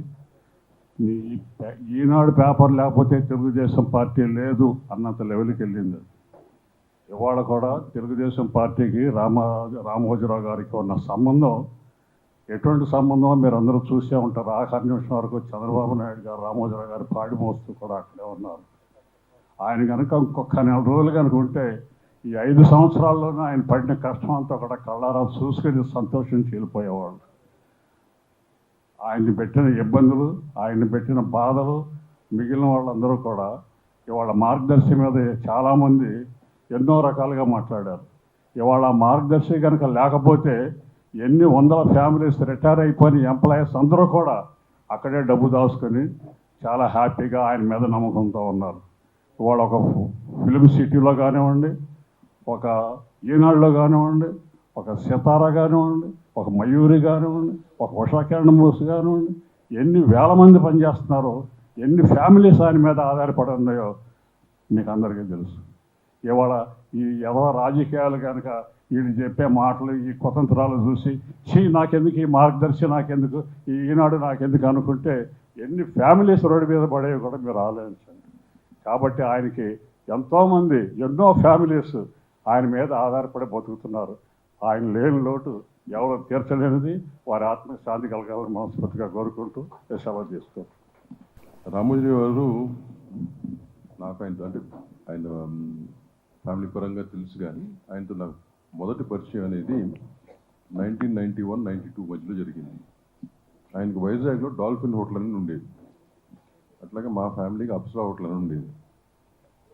సో మా ఫ్యామిలీ తరఫున అప్సరా హోటల్ అప్పుడున్న ఆంధ్రజ్యోతి నేను హ్యాండిల్ చేసేవాడిని అక్కడ వైజాగ్ బ్రాంచ్కి. ఆ టైంలో యూనియన్ ఇష్యూస్ వచ్చినప్పుడు ఆ పర్టికులర్ విషయంలో మాట్లాడదానికి నేను డాల్ఫిన్కి ఆయన వచ్చినప్పుడు 3 రోజులు ఉంటారు అక్కడ. ఉన్నప్పుడు కలెక్టర్ జరిగింది. అది the first meeting I had. అక్కడి నుంచి కూడా దాని తర్వాత ఆయన ఫిల్మ్ సిటీ మొదలు పెడతాం. ఫిల్మ్ సిటీలో ఫస్ట్ సినిమా ఓపెన్ అయినప్పుడు అర్జున్ రాజు గారు ప్రొడ్యూసర్గా ఉన్నప్పుడు మొదలుపెట్టినప్పుడు అట్లా జర్నీ వెంట ఆన్. అందరికీ ఎక్స్పీరియన్స్ ఉంది, అందరూ ట్రావెల్డ్ ఉమర్జీ చెప్పినట్టు they have to have a long travel. Fourth estate అనేది ఆయన మెయింటైన్ చేసినట్టు ఎవడు మెయింటైన్ చేయలేదండి. Fourth estate is media. So I think maybe he's only one person, at least in Indian this continent. Yellow journalism తావు లేకుండా maintain చేశాడు ఆయన. ఎవరు ఏమనుకున్నారో నాకు తెలియదు. అనుకున్నారు, చాలామంది చాలా అనుకుంటారు. ఆయన కమ్మ అని చెప్పి కమ్మకి చేసిన చాలా దాఖలాలు ఉన్నాయి, ఇది టీడీపీ చూసినప్పుడు కానీ ఇవన్నీ కానీ. But I don't think he was that personality at all. ఆయన సమాజానికి ఏం కావాలి, హ్యూమానిటీకి ఏం చేయాలి, కీపింగ్ ఆల్ ఏమంటారు what you call that caste, creed and all this aside, he used to address that. I think he's one of the supreme personalities like that. ఈ మధ్య legendary personality అని చాలా మందికి ఆహ్వానిస్తుంటాం. It's become a fashion, but I think he's a true legend. He's one of the true legends of our country, and especially for the media. And ఎన్నో వ్యాపారాలు, ఎన్నో కుటుంబాలు, ఎవరు చెప్పారు ఇందాక, పునాన్ గారు వీళ్ళందరూ చెప్పారు. ఐ థింక్ అన్ని కుటుంబాలని స్టాండర్డ్గా past so many years, so many businesses is taking care of them. Their love will always be with their family. అండ్ నా ప్రగాఢ సాధమూర్తి అండి, వాళ్ళ ఫ్యామిలీ మెంబర్స్ అందరికీ కూడా I pray the god to give them all the strength to face and the next generation to take over these principles. Thank you very much. పెద్దవారందరూ మాట్లాడారు, మేము మాట్లాడటానికి లేదు అంత గొప్ప వ్యక్తి గురించి. కానీ నా అదృష్టం వారితో, వారింట్లో నేను ఆర్ఎఫ్సీలో భోంచేసే అవకాశం వారితో, అంటే బాలు గారి బాలు అంకుల్ వల్ల మీ ఇద్దరం వెళ్ళి ఒకరోజు తిన్నాం. ఆ రోజు చాలా ఆయన సలహాలు ఇచ్చారు. This is happened after Aditya 369. వారితో ఇంకా డైరెక్ట్గాను మాకు పరిచయాలు, అంటే అనుభవం, అంటే దగ్గరుండి చూడకపోయినా వారి ప్రతి సంస్థతోనూ, అంటే మాకు అది మయూరి కానీ రామోజీ ఫిల్మ్ సిటీ కానీ చాలా సినిమాలు తీసాం అక్కడ. అట్లాగే ETV right from the beginning to till last film like Yashoda, అన్ని సినిమాలు. బాపిరెడ్డి గారు నాకు చాలా చాలా క్లోజ్ మనిషి. వీళ్ళందరితోనూ మాకు ఆ సహచర్యం అనేది ఇప్పుడు ఉంది. ఇప్పుడు లేటెస్ట్గా ఒక 20 రోజులుగా మేము అక్కడే షూటింగ్ కూడా చేసాం. ఇప్పుడు జరుగుతున్న సినిమా. అప్పుడు కూడా చిన్న అస్వస్థత ఉంది అని వాళ్ళు బయటికి చెప్పలేక ఒకరోజు 2-3 రోజులు టెన్షన్ అయ్యారు. This is during 15th to 25th of last month May. అప్పుడు కూడా చిన్న టెన్షన్, ఏంటి సార్ అంటే ఏం లేదన్నారు. బట్ బయటికి మాట్లాడకూడదని. ఆ మహానుభావుడు, ఆయన గొప్ప వ్యక్తి. పైగా వేదాంతం, ఆయన వేదాంతి. ఇక ఆయనకి అదే మీరు చూసిన ఇందాక ఆ స్మృతి పదం అనేది ఆయన చేసుకున్నారంటే దాన్ని మించినది లేదు ఆయనకి. హీ హాజ్ రీచ్డ్ మనస్ఫూర్తిగా, మనసా వాచ కర్మణ ఆయన సంతోషంతో వెళ్ళారని మాత్రం చెప్పగలను. ఎందుకంటే ఆ మనసులో ఆ బాధతో పోకుండా ఆ మహానుభావుడు మొన్న ఆయన కళ్ళతో ఒక మనకు తెలుసు, అది రాజకీయాలు నాకు తెలియదు కాబట్టి అవి మాట్లాడచ్చో లేదో నాకు తెలియదు, కానీ ఆయన బాధ పెట్టారు. అట్లాగే ఆ రాష్ట్రాన్ని బాధ పెట్టి ఆయన కళ్ళ ముందు ఇంత బాధపడుతూ కూడా ఆయన వెళ్తుంటే అది ఆయన కళ్ళతో అది ఏంటనే చూశారు. అది మామూలుగా చూడాల, చాలా చాలా ఆనందంగా చూశారు ఆయన హాయిగా చక్కగా ఆయన ఆత్మ శాంతించుగాక అని మేము నాలాంటి వాడు అనకల. ఆయన శాంతిగానే వెళ్ళారు, నవ్వుతూనే వెళ్ళారు, హాయిగా ఉన్నారు. మనతోనే ఉంటారు ఆయన, ప్రతి పనిలో ఉంటారు. పని అంటే చూస్తారు. ఎంత ఇన్స్పిరేషన్ అంటే మాలాంటి వాళ్ళం ఇంకేంటి, మన జనరేషన్ మారిందేమో, ఇప్పుడు కొత్త వాళ్ళు వచ్చేసారు కదా, ఇది మనం చేయొచ్చా, మేము దీనికి పెద్ద ఎనర్జీ ఆయన ఇచ్చారండి. పని విశ్రాంతి అనేది పనిలోనే దొరుకుతుందనేది మామూలు వర్డ్ కాదండి. నేను మొన్న అదే అనుకున్నా, అది చదువుతుంటే ఈ పత్రికల ద్వారా కానీ మాధ్యమాల ద్వారా, అదే అయితే మనం పని చేస్తూనే పోదాం హాయిగా. అదేంట్రా సాయంకాలం మాట్లాడే ఆయన ఇవాళ లేడా, పర్వాలేదు అలాగే పని చేద్దాం అని. దానికి నిజంగా ఒక ఫుల్ ఎనర్జీ. మళ్ళా ఇప్పుడు ఎక్కడెక్కడో నిద్రాణమై దాగి ఉన్న ఆ నరాల్లో కానీ వీటన్నిటికీ ఆ ఉత్తేజం రామోజీరావు గారు. ఆయన ఆత్మ శాంతించాలని కోరుకోవటం అనేది మన బాధ్యత. ఆయన ఆత్మశాంతిగానే హాయిగా వెళ్ళారు ఆయన. వాళ్ళ యూనిట్ వాళ్ళందరికీ యూనిట్ పీపుల్ అక్కడ యూనిట్ అనే పదాన్ని ఎందుకు వాడుతున్నానంటే ఆయన ఎవ్వరిని వదిలిపెట్టుకోలేదు. ఇన్ని సంవత్సరాలుగా అందరికీ వాళ్ళు స్టెప్ బై స్టెప్ ఒక 35 సంవత్సరాల క్రితం ఉన్నాము వాళ్ళతో మేము తిరిగాం. వాళ్ళందరూ వాళ్ళు ఏ స్థానాల్లో ఉన్నారు, ఎవరిని వదిలిపెట్టుకోకుండా వాళ్ళ బాధ్యతలు సక్రమంగా చేశారు. అట్లాగే వారి కుటుంబ సభ్యులందరికీ, అలాగే యూనిట్ పీపుల్కి అందరికీ, ఆర్ఎఫ్సి వాళ్ళకి నా ప్రగాఢ సాంతతి. థ్యాంక్ యూ చిత్రలేఖ గారు. 24 క్రాఫ్ట్స్ అందరూ కలిసి ఈరోజు ఒక గొప్ప వ్యక్తి, ఒక మహానుభావుడు, ఎన్నో వేల కుటుంబాలకి మార్గదర్శిగా నిలిచినటువంటి ఒక మహావృక్షం. అలాంటి వృక్షం కింద ఎంతోమంది సేద తీరారు, ఎంతోమంది ఎన్నో రకాలుగా వారి కుటుంబాలను కాపాడుకోవడం జరిగింది. అలాంటి కోవాలో నేను ఒకడిని. ఫస్ట్ నేను ఒక కామెడీ ప్రోగ్రాం చేయడానికి హైదరాబాద్కి వచ్చినప్పుడు ఫస్ట్ ఈటీవీలోనే చేయడం జరిగింది. దానికి నేను ఫస్ట్ నంది అవార్డు అందుకుంది కూడా ఆ సంస్థ నుంచే. సో ఆ ఫస్ట్ నందిని ముట్టుకుంది రామోజీరావు గారి సంస్థ ద్వారా, ఆయన చేతుల మీదుగా, అంటే ఆయన పెట్టిన భిక్షే. అది కాకుండా ఎన్నోసార్లు ఆయన చేతుల మీదుగా నేను రివార్డులు అందుకోవడం జరిగింది. అది కాకుండా నా 3వ చిత్రమే ఫుల్ లెంత్ క్యారెక్టర్ చేసినటువంటి ఒక మూవీ ఏదైనా ఉంది, నాకు బాగా పేరు తెచ్చిపెట్టి ఆ మూవీ చూసిన వెంటనే నన్ను వన్ ఆఫ్ ద హీరోగా ఈ తరం ఫిలిమ్స్లో అమ్మాయి కోసంలో నన్ను హీరోగా పెట్టుకునేటువంటి టక్కున 4వ సినిమాకి అంత గొప్ప అవకాశం రావడానికి కారణమైన సినిమా ఆనందం. ఉషా కిరణ్ మూవీస్లో నుంచి వచ్చినటువంటి ఆనందం మూవీ, పర్సు మర్చిపోయిన క్యారెక్టర్. సో త్రూఅవుట్ హీరో పక్కన ఫుల్ లెంత్ క్యారెక్టర్. అలాంటి ఒక గొప్ప మూవీని ఇచ్చి మళ్ళీ వెనక్కి తిరిగి చూసుకోకుండా, అంటే అదే ఫస్ట్ నా హిట్ మూవీ, అది కూడా మరి రామోజీరావు గారు పెట్టిన భిక్షే. సో అలాంటి ఒక గొప్ప వ్యక్తి ఈరోజు మనకు లేరు అనడానికంటే, ఇందాక పెద్దలందరూ చెప్పినట్టుగా ఏదో ఒక రూపంలో ప్రతి రూపంలో ఎక్కడ ఎందుకు వెతికినా అందందు కలడు అన్నట్టుగా రామోజీరావు గారు మన మధ్యనే ఉన్నారు, మన గుండెల్లో ఉన్నారు, మన చేసే పనుల్లో ఉన్నారు. ఆయన ఏదైతే సిద్ధాంతాలతో ఉన్నారో, ఏదైతే సిద్ధాంతాలు పాటించారో అదే సిద్ధాంతాలు మనం కాపాడుకుంటూ వెళ్తే చాలు అన్నంత ఆయన ఆత్మకు శాంతి చేకూరుతుందని చెప్పేసి తెలియజేసుకుంటూ, మరొక్కసారి మా 24 క్రాఫ్ట్స్ నుంచి, అలాగే మా కళాకారుల తరఫున, మా మిమిక్రీ కళాకారుల తరఫున, అందరి తరఫున ఆయనకి పాదాభివందనాలు తెలియజేసుకుంటూ, ఆయన ఆత్మ శాంతి చేకూర్చాలని మనస్ఫూర్తిగా కోరుకుంటూ సెలవు. మీ శివారెడ్డి. ఆయనతో ఉన్న అనుబంధం చాలా మాకు ఇప్పుడు దాదాపు 30 ఏళ్ళ నుంచి అండి. ప్రతిఘటన, వందే మాత్రం ఇద్దరం కలిసి తీసుకున్నాం అవార్డు ఎన్టీ రామారావు గారితో. ఆయన ఫ్యామిలీకి అందరికీ బాగుండాలి. Thank you. This dais is really privileged dais for a journalist like me. అంటే యూ హ్యాస్ బీన్ థ్రైవింగ్. జర్నలిజమే బేస్గా మీడియాలో దాదాపుగా 40 ఏళ్ళుగా ఉన్న నాలాంటి జర్నలిస్ట్కి రామోజీరావు గారు అన్నది ఆయన ఒక కంచుకోటలాగా, ఆయన ఒక పెద్ద shelter, a very big umbrella that no industry can really make or produce.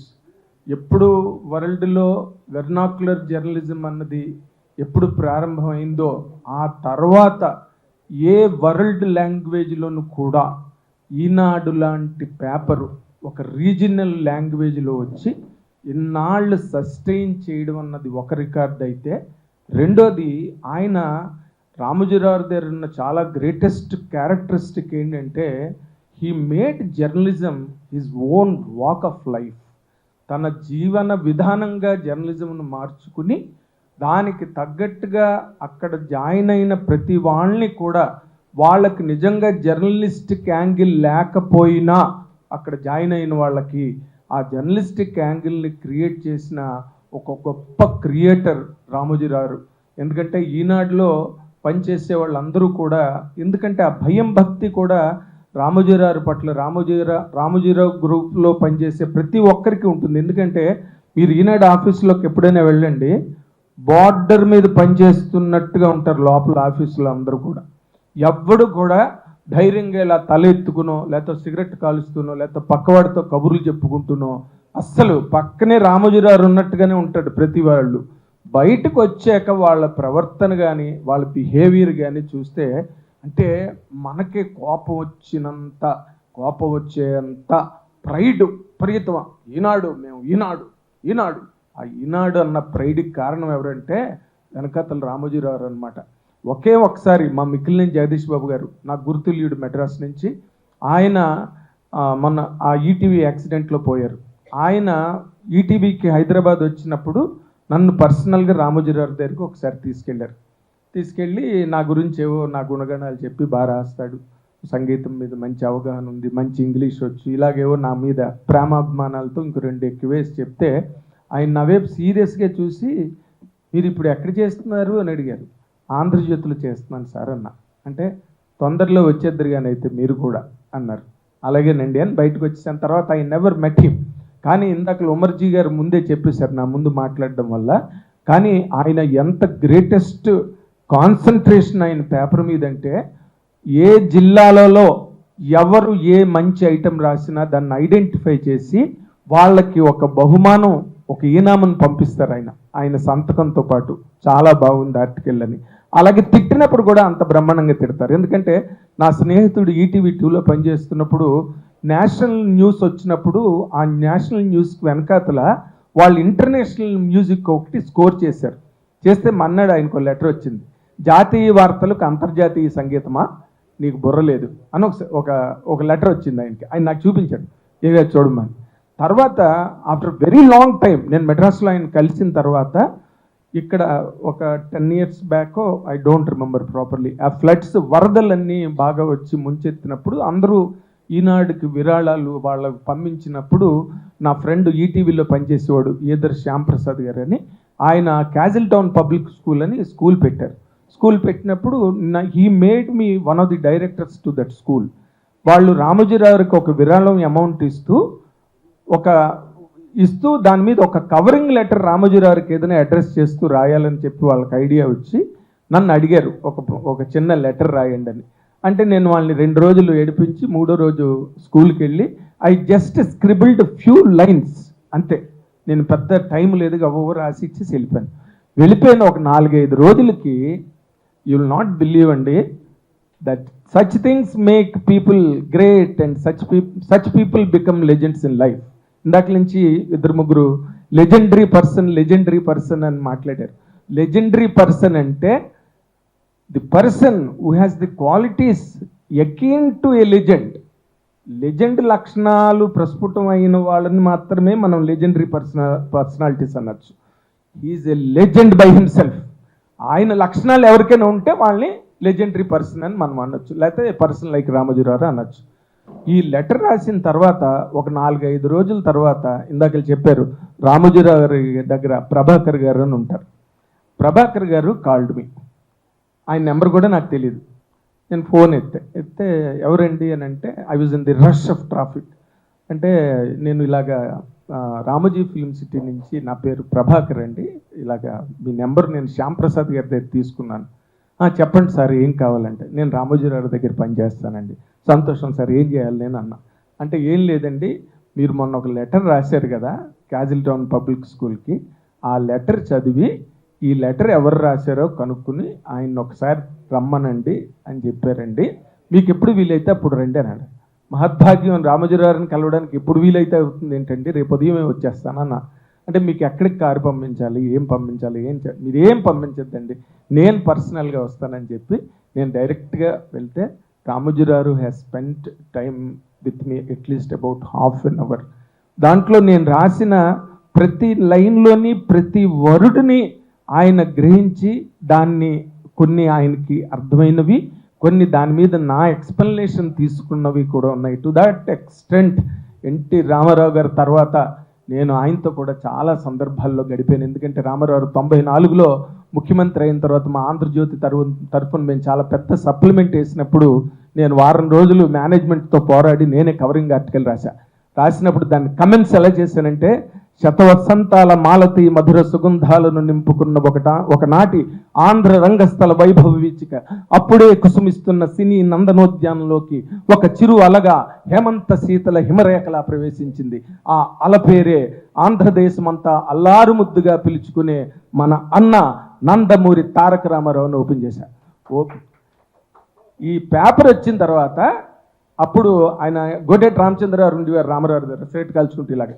ఆయన ఫోన్ చేసి మా ఐవీఆర్ గారికి చెప్తే, మా ఐవీఆర్ గారు వెళ్ళండి మీకు వచ్చింది బొమ్మ అక్కడి నుంచి పిలుపు వచ్చింది వెళ్ళండి అన్నారు మరి ఐ వెంకటరావు. అంటే వెళ్ళాను, ఏమైనా తప్పులు ఉన్నాయేమో తిడతారేమోనని చెప్పి లోపలికి వెళ్ళగానే రామారావు నేను వెళ్ళాను నాగేంద్ర కుమార్ అండి అంటే వారిని వెంటనే ప్రవేశపెట్టండి అన్నారు.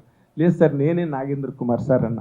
అంటే రండి లోపలికి రండి, ఏమి మీ భాష ఎక్కడ చదువుకున్నారు, it's all right, so versatile అని నన్ను ఎంత మెచ్చుకున్నారంటే, మళ్ళీ నేను అలాంటి మొమెంట్ గడిపింది రామోజీరావుతో. ఎందుకంటే ఈజ్ నాట్ ఎ పర్సన్. ఆయన వెనకాతలు చూస్తే ఆ 50 ఏళ్ల పేపర్ ఎండ్ మీకు మీకు ఇంకో విషయం చెప్పాలి ఏంటంటే, ఆయన తెలుగు లాంగ్వేజ్కి కృష్ణదేవరాయలు గారు ఎంత సేవ చేశాడో మేము కళ్ళారా చూడలేదు కానీ మనం. బట్ ఆయన బోధరాజు రాధాకృష్ణ గారు అనే ఒక వ్యక్తిని, ఒక పండితుడిని ఆఫీసులో ఇన్స్టిట్యూషన్లో పెట్టుకుని మన వ్యావహారిక పదకోశం మీద, మన నానుడుల మీద, మన జాతీయాల మీద మనకి చాలా తెలియని మాటలు మనం అలవోకగా మాట్లాడిస్తాం, వాటన్నిటి మీద వివరణలు రాయించి, అలాగే చలసాని ప్రసాదరావు గారిని లోపల పెట్టుకుని ఆయన ఎంత రీసెర్చ్ వర్క్ చేశారో. అలాగే ఈనాడు పారిభాషక పదకోశం పుస్తకం అమ్మేవారు ఈనాడులో, 200 రూపాయలు ఆ పుస్తకం మేము అందరం చాలా క్రేజ్గా వెళ్ళి కొనుక్కునేవాళ్ళం, మాకు పుస్తకం కావాలి, మాకు పుస్తకం కావాలని. అలాంటి ఒక గొప్ప service to the community of journalists చేసిన one and only media baron వరల్డ్లో ఎవరైనా ఉంటే Oxford University has done a great service to the language of English across the world today. Even today it is being carried out by Oxford University. And తర్వాత తెలుగు భాషని అంత research ఓరియంటెడ్గా explain చేయడం, అంత research ఓరియంటెడ్గా carry చేసి పబ్లిక్లోకి తీసుకెళ్ళడం అన్నది ఎవరైనా చేశారంటే మాత్రం కేవలం అది రామోజీరావు గారే. And this feat can not be repeated by anybody else on this earth as far as Telugu language is concern. అదే ఆయన గ్రేట్నెస్. మరి సినిమాలు, మన గొడవ, మన గందరగోళాలన్నీ ఆయన మొత్తం అన్నిట్లో వరల్డ్కే ఒక సెంటర్ స్టేజ్ క్రియేట్ చేశారు సినిమా మేకింగ్కి. So but as a journalist నేను చూసుకుంటే ఆయన the way he paved for us is something immaculate and meticulous that cannot be really repeated by anybody else on this earth. Thank you very much for this opportunity. ఇప్పటి వరకు పెద్దలు చాలామంది చాలా విషయాలు అత్యద్భుతంగా చెప్పారు రామోజీరావు గారి గురించి. నేను చెప్పింది చెప్పడం అవుతుంది. కాకపోతే నాకు ఉన్న ఒక చిన్న పరిచయం వారితో నేను చెప్తాను. నేను కొన్ని సినిమాలు చేసిన తర్వాత 1982లో అట్లూరు రామారావు గారు నాకు ఫోన్ చేశారు ఒకరోజు హైదరాబాద్ నుంచి మద్రాస్కి. సార్ మీరు దగ్గర ఏదో తమిళ్ నాటికి ఏదో కొని ఉన్నారట, మీరు దాన్ని మా బ్యానర్ మేము స్టార్ట్ చేసాం, ఉషా కిరణ్ మూవీసు. ఫస్ట్ సినిమాగా శ్రీవారి ప్రేమలేఖ నావెల్ తీస్తున్నాము, ఇంకా స్టార్ట్ చేయలేదు. రెండో సినిమాగా మీది చెయ్యాలని మేము అనుకుంటున్నాము, మీరు చేస్తారా అన్నారు. చేస్తారా ఏంటి సార్, ఇటువంటి అవకాశం ఎంతమందికి వస్తుంది రామోజీరావు గారు బ్యానర్లో సినిమా చేయడానికి? నేను గొప్ప అదృష్టవంతుడిని, వస్తాను సార్ అన్నారు. సరే ఓకే. ఆయన 15వ తారీఖు ఈవినింగ్ 5:30కి మీకు టైం ఇచ్చారు, మేము ఎయిర్పోర్ట్లన్నీ చేస్తాం, మీరు మద్రాసు నుంచి హైదరాబాద్ రండి, ఎవరెవరు వస్తారు? నేను తమిళ రైటరు వస్తాం సార్ అన్న. వచ్చిన తర్వాత మార్నింగ్ ఫ్లైట్లో రిసీవ్ చేసుకుని హోటల్లో పెట్టిన తర్వాత, సార్ రామోజీరావు గారిని మనం 5:30కి కలవాలి మనం అన్నారు. మీకు 4:30కి బండి పంపిస్తాం మేము అన్నారు. అట్లాగే సార్. మాకు 4:30కి బండి వచ్చింది అశోక హోటల్కి. అక్కడి నుంచి బయలుదేరి సోమాజిగూడలో ఉన్న ఈనాడు పెద్ద ఆఫీస్కి అక్కడికి వెళ్ళాము, 5th ఫ్లోర్లోకి. 5:15కి మేము అక్కడ కూర్చుంటే sir, you believe me or not, 5:30కి ఎగ్జాక్ట్లీ లోపల నుంచి పిలుపు వచ్చింది మాకు. డైరెక్టర్ గారు వాళ్ళు వచ్చారు కదా, రమ్మానండి లోపలికి అని. అంటే ఎంత పంక్చువాలిటీ ఆయన మెయింటైన్ చేస్తున్నారో ఆ రోజే నాకు చాలా అత్యద్భుతం అనిపించింది నాకండి. వెళ్ళాము, కథ వినిపించాము. ఆయన తమిళ్లో చెప్పడం, నాకు తమిళ్ రాదు కదా అన్నారు ఆయన తమిళ్లో చెప్తే నేను తెలుగులో చెప్తాను సార్ అని చెప్పి ఆ నాటికిని యాస్టీజ్ యథాతథంగా ఆయన ఇంగ్లీష్లో తమిళ్లో చెప్తే నేను తెలుగులో ట్రాన్స్లేట్ చేసి వారికి చెప్పాను. బాగుంది, ఓకే, డన్, మిగిలిన విషయాలన్నీ వారు మాట్లాడతారు అట్లూరు రామారావు గారు అన్నారు. అలాగే సార్ అన్నారు. బయటకు వచ్చాం. వచ్చి రాగానే మళ్ళీ అట్లూరు రామారావు గారు వచ్చి, సార్ లోపలికి పిలుస్తున్నారు సార్ మిమ్మల్ని అన్నారు. నేను వెళ్ళాను. నేను రామారావు గారు రామోజీరావు గారే ఉన్నాం. చాలా బాగుందండి, చెయ్యండి, కాకపోతే నా సినిమా మీరు చేయడం వల్ల మీకు ఏమైనా ఇబ్బంది ఏర్పడుతుందా లైఫ్లో, అది ఆలోచించుకోండి. అదేంటి సార్, ఇంత అత్యద్భుతమైన అవకాశం మీరు ఇచ్చి నాకు, నేను ఎక్కడికో పైకి వెళ్తాను, నేను నాకు ఎందుకు ఇబ్బంది వస్తుంది అన్నాను. ఒకసారి ఆలోచించండి మీరు కొంచెం డీప్గాను అన్నారు. నాకు అర్థం కాలేదండి. అట్లూరు రామారావు గారు చెవిలో చెప్పారు, మీ గురువు గారికి వీరికి కొన్ని మనస్పర్ధలు ఉన్నాయి కదా, మరి దానివల్ల మీరు అవస్థ పడకూడదు అని ఆలోచిస్తున్నారు ఆయన, మీకు అది బ్రేక్ కాకూడదు మళ్ళీని అని. అంటే ఎంత గొప్పగా ఆయన ఆలోచించారో చూడండి సార్ రామోజీరావు గారు. నిజంగా కూడా నాకు అటువంటి ఇబ్బంది ఏమీ లేదు సార్. రామారావు గారు చెప్పారు, నేను చేస్తున్నాను సార్. ఆయన కూడా సంతోషంగా ఒప్పుకుంటాడు మా గురువు గారు, క్వశ్చనే లేదన్నాను. అయిపోయిందండి. ఆయన పూజకు వచ్చారు, కొబ్బరికాయ కొట్టారు, మళ్ళీ ఫస్ట్ కాపీ చూశారు. ఆ సినిమాతోటి నేను యావరేజ్గా ఉన్న ఒక డైరెక్టర్ని కొంచెం పైకి లేచానండి. నేను గొప్ప ముద్ర పడింది నాకండి. అటువంటి నన్ను పైకి లేపిన వ్యక్తి రామోజీరావు గారు ఈరోజు అని నిజంగా కూడా చెప్పాలి. అక్కడి నుంచే నాకు హాస్య దర్శకుడు అనే ముద్ర పడిందండి. ఆ సినిమాతోటి సుందరి సుబ్బారావు అనే సినిమాతోటి పడిందండి. నాకు అసలు ఆయన రుణం నేను తీర్చుకోలేనండి నిజంగా కూడా చెప్పాలంటే కూడానండి. అది అయిపోయిందండి. ఇంకొక ఇన్సిడెంట్ ఒకటి ఉందండి. భామా కళాపని ఒక సినిమా చేశాను. మా ఫ్రెండ్ కొత్త ప్రొడ్యూసరు ఆయన, నేనే అన్నీ నిర్వహించి ఆ సినిమా అంతా కంప్లీట్ చేసాం. కానీ బిజినెస్ లేదు, ఏ డిస్ట్రిబ్యూటరు రాలేదు. ఏం చెయ్యాలి, ఎలాగా అంటే బాపిరెడ్డి గారిని అడిగాను. బాపిరెడ్డి గారు ఇట్లా కొంచెం మరి సినిమా రామోజీరావు గారికి చూపిందాం అనుకుంటున్నాం, ఏమంటారు అని. నేను అడిగి చెప్తాను అన్నారు. అడిగి చెప్పారు. ప్రింట్ తీసుకుని ఇక్కడికి వచ్చాం. అప్పట్లో ప్రింట్ అండి అది. ప్రింట్ తీసుకుని ఇక్కడికి వచ్చాం. రామోజీరావు గారు చూశారు, సినిమా నచ్చింది, నేను చేస్తాను, కానీ మాకు ఒక కండిషన్ ఉంది. కేశవరావు గారు అని డిస్ట్రిబ్యూటర్ అప్పట్లో ఆయన ఇన్ఛార్జిగా ఉండేవారు. కేశవరావు గారు వారికి చెప్పండి మన కండిషన్స్ ఏంటో అన్నారు. పైసా డబ్బులు మేము ఇవ్వం, సినిమా రిలీజ్ చేస్తాం, మరి మీకు కమిట్మెంట్స్ ఉన్నాయా అని అడిగారు మా ఫ్రెండ్ని పక్కనే. ఉన్నాయి సార్, 10-15 లక్షల కమిట్మెంట్ ఉందండి అన్నారు. అప్పుడు మేము డబ్బులు ఇవ్వలేం కదా, మరి మీరు అది అరేంజ్ చేసుకుని చేయగలరా అన్నారు. కష్టం అవుతుంది సార్. అయితే మా రూల్స్కి ఎగ్నెస్ట్గా మేము వెళ్ళలేము సార్ అన్నారు ఆయన. సార్ అయితే okay sir, thank you very much. ఆ రోజు January 1, ఇందాక ఎవరో చెప్పారు January 1 వచ్చేటప్పటికి మనకు సైన్ తోటి డైరీ వస్తుంది, ఇట్లా వస్తుంది, శాలరీ వస్తుంది అన్నారే. January 1 రోజు ఆయన ఎవరినైనా కలిస్తే నెగిటివ్ ఆన్సర్ చెప్పరండి ఆయన. నాకు తెలిసింది దాంతో. సరే సార్ మీరు రిలీజ్ చేయొద్దు, కాకపోతే ఒక్క విషయం, దీన్ని ఎలా రిలీజ్ చేయాలో మీ అనుభవంలో నాకు కొంచెం చెప్పండి సార్ అన్నానండి. ఆయన ఆలోచించి భలే లిటికేషన్ పెట్టారు నరసింహారావు గారు నాకు, మీరు అది ఇది సర్లే మీకున్న కమిట్మెంట్స్ ఏంటో పేపర్ మీద రాసి కేశవరావు గారికి ఇవ్వండి, సినిమా రిలీజ్ చేస్తామన్నారండి. రిలీజ్ చేశారు, ఆ కమిట్మెంట్ ఇచ్చారు, సినిమాలో అవి మినాయించుకున్నారు, ఓవర్ఫ్లో కూడా ఇచ్చారు. ఇది వదిలేస్తే ఇంకొక ఇన్సిడెంట్ ఇక్కడ చెప్పేదండి, ఇంకా ఎందుకంటే కాలాతీతం అవుతుంది. కన్ఫెడరేషన్ అని, ఆల్ ఇండియా కన్ఫెడరేషన్ మీటింగు, అంటే all the federations of India meeting ఇక్కడ పెట్టాలి అనుకున్నారు. ఆ రోజు ఇక్కడ పెడుతున్నారు. అది రామోజీ ఫిల్మ్ సిటీలో పెడితేనే బాగుంటుందని అందరూ ఉద్దేశం, అన్ని ఫెడరేషన్స్ యొక్క ఉద్దేశం అండి. అది భరద్వాజ గారు అప్పుడు ప్రెసిడెంట్ దానికి, మన ఫెడరేషన్కి. సరే ఎక్కడ పెట్టాలి, ఎలా చేయాలి, ఎలాగా అని బాపిరెడ్డి గారి దగ్గరికి వెళ్ళాం. బాపిరెడ్డి గారిని అడిగాం, నేను ఉన్నాను ఆ రోజుండి. అలాగేనండి, తప్పకుండా చేయండి సార్, దానికి కావాల్సిన ఏర్పాట్లన్నీ నేను చేస్తాను, మీరు పైసా డబ్బులు పెట్టుకోక్కర్లేదు అన్నారండి బాపిరెడ్డి గారు. ఓకే సార్, కాకపోతే ఏంటి కాకపోతే, దాసనారాయణ గారు వస్తారు, మరి పర్వాలేదా మీకు, ఆయన అలాగ ఆగిపోయారండి బాపిరెడ్డి గారు. ఆగిపోయి నేను రామోజీరావు గారిని అడిగి ఏ విషయం చెప్తాను సార్ అన్నారు. నెక్స్ట్ డే రమ్మన్నారు. నెక్స్ట్ డే వెళ్ళాం. రామోజీరావు గారి దగ్గరికి తీసుకెళ్ళారు మమ్మల్ని. ఓకే సార్, మన వాళ్ళందరూ ఏర్పాట్లు చేస్తారు, మీరేం పే చేయక్కర్లేదు.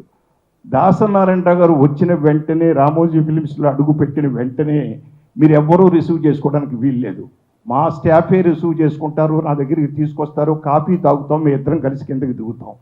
దానికి మరి గురువు గారు, మీ గురువు గారు దాసరా గారు భరద్వాజ్ గారితో చెప్పాడు, ఇష్టమైతే మనకు ఓకే అన్నారు.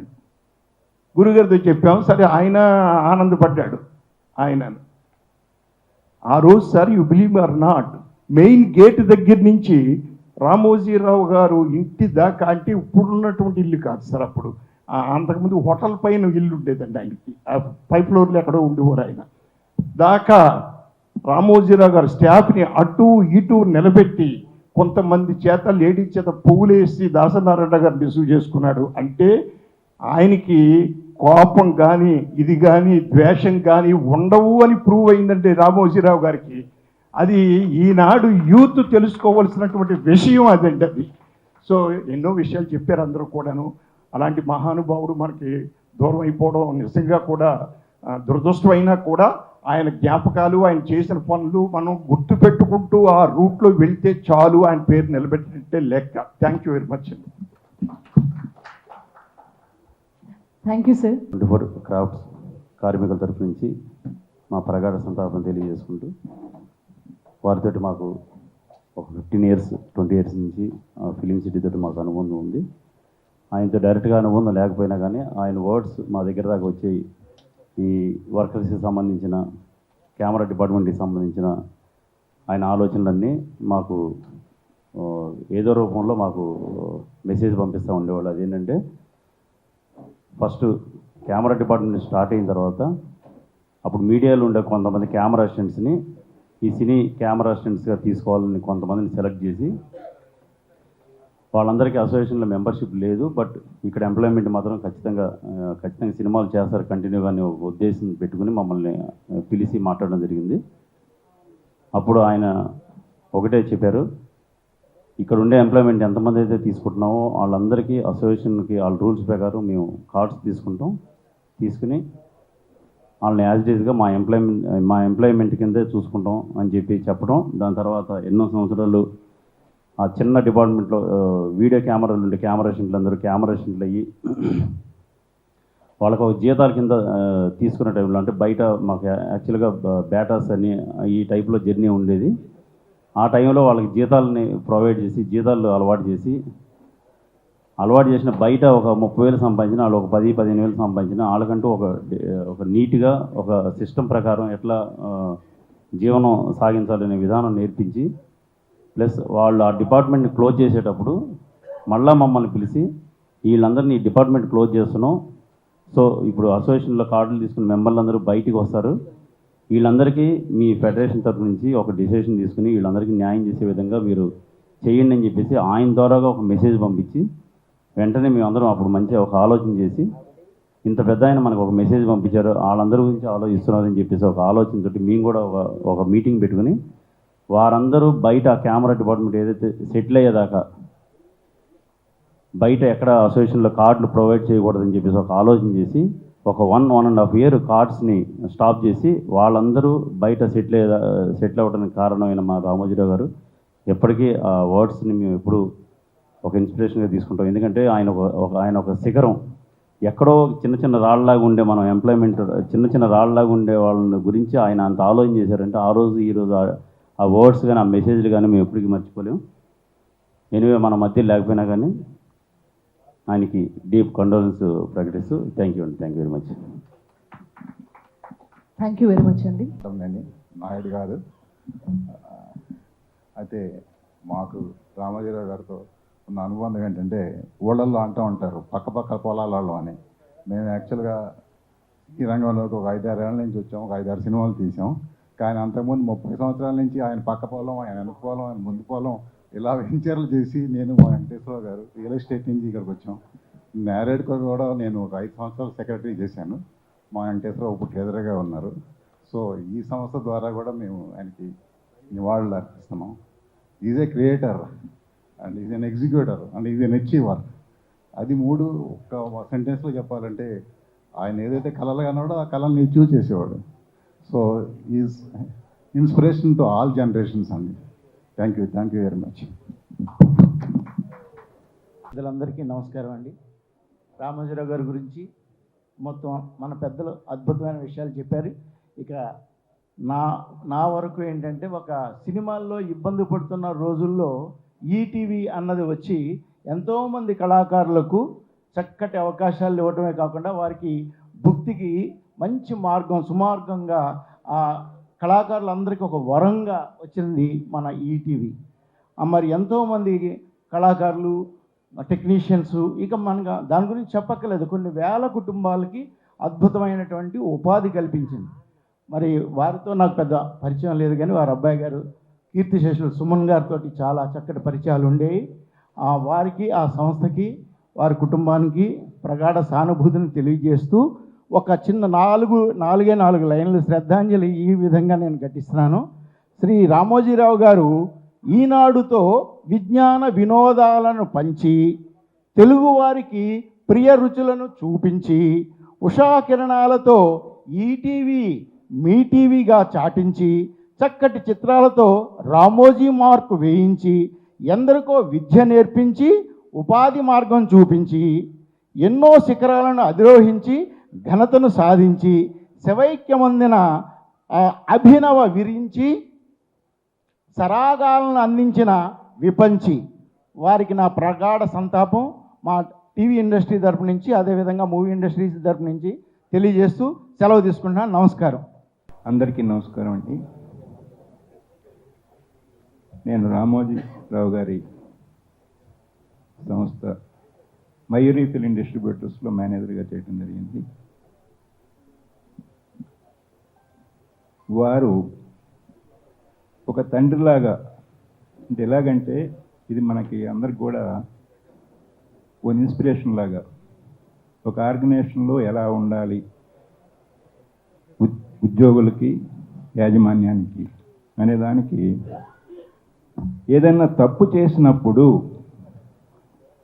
మిమ్మల్ని నేను సరిగ్గా ట్రైన్ చేయలేకపోయాను అన్న భావాన్ని వ్యక్తపరిచేవారండి. అంటే మిమ్మల్ని మేము సరిగ్గా ట్రైన్ చేసుకుంటే మీకు ఆ తప్పు దొరలేదు కాదు అనేది. ఒక్కొక్కసారి వ్యాపారం నష్టం వచ్చినప్పుడు మేము బాధపడుతూ ఉన్నప్పుడు, బాధపడొద్దు, తప్పు మీది కాదు, దానికి అంగీకరించింది నేను, కాబట్టి మీరు ఉత్సాహంతో, ఇంతకుముందున్న ఉద్వేగంతో, ఉల్లాసంతో చేయండి. పోయింది వ్యాపారం తర్వాత లాభాలు నష్టాలన్నీ కూడా సంభవిస్తూ ఉంటాయి, వాటి గురించి పట్టించుకోవద్దు అని ఇవాళ ఉన్న యాజమాన్యాల్లో ఎంతమంది ఆ మాట చెప్పగలరు? ఎందుకంటే ఒక 10 రూపాయలు పోయిందంటే నీ వల్లే పోయింది అనేది కింద ఉద్యోగుల మీద ఆ ప్రెజర్ అనేది ఉంటుంది. ఇక్కడ అలాంటిది ఏమీ లేకుండా అలా ఎప్పుడైతే చెప్తారో స్టాఫ్ కూడా ఈ పని నాది, నా సొంతం, ఒక పైసా పోవడానికి వీలు లేదన్నట్లుగానే వారు ఆ భావంతో చేయటం జరుగుతూ ఉంటుంది. తర్వాత ఇక్కడ వారి నుంచి నేర్చుకోవాల్సిన అనేకం అందరూ చెప్పుకోవటం జరిగింది. రామోజీరావు గారు అనేది సంస్థ కాదు, వ్యవస్థ అనేది. అది ముమ్మాటికి నిజమైనా కానీ రామోజీరావు గారు వటవృక్షం లాంటి వారు. అంటే విశ్వం అంతా కూడా వ్యాపించున్నారు. ఒక మన సంస్థ అంటే కొన్ని ప్రాంతాల్లో ఉంటుంది, కానీ వటవృక్షం అనేది ప్రపంచం అంతా వ్యాపించి ఉంది.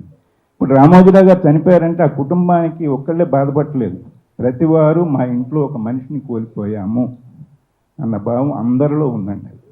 సో ఈ సానుభూతి కూడా వాళ్ళకు కూడా తెలియజేయాల్సిన అవసరం కూడా ఉంటుంది.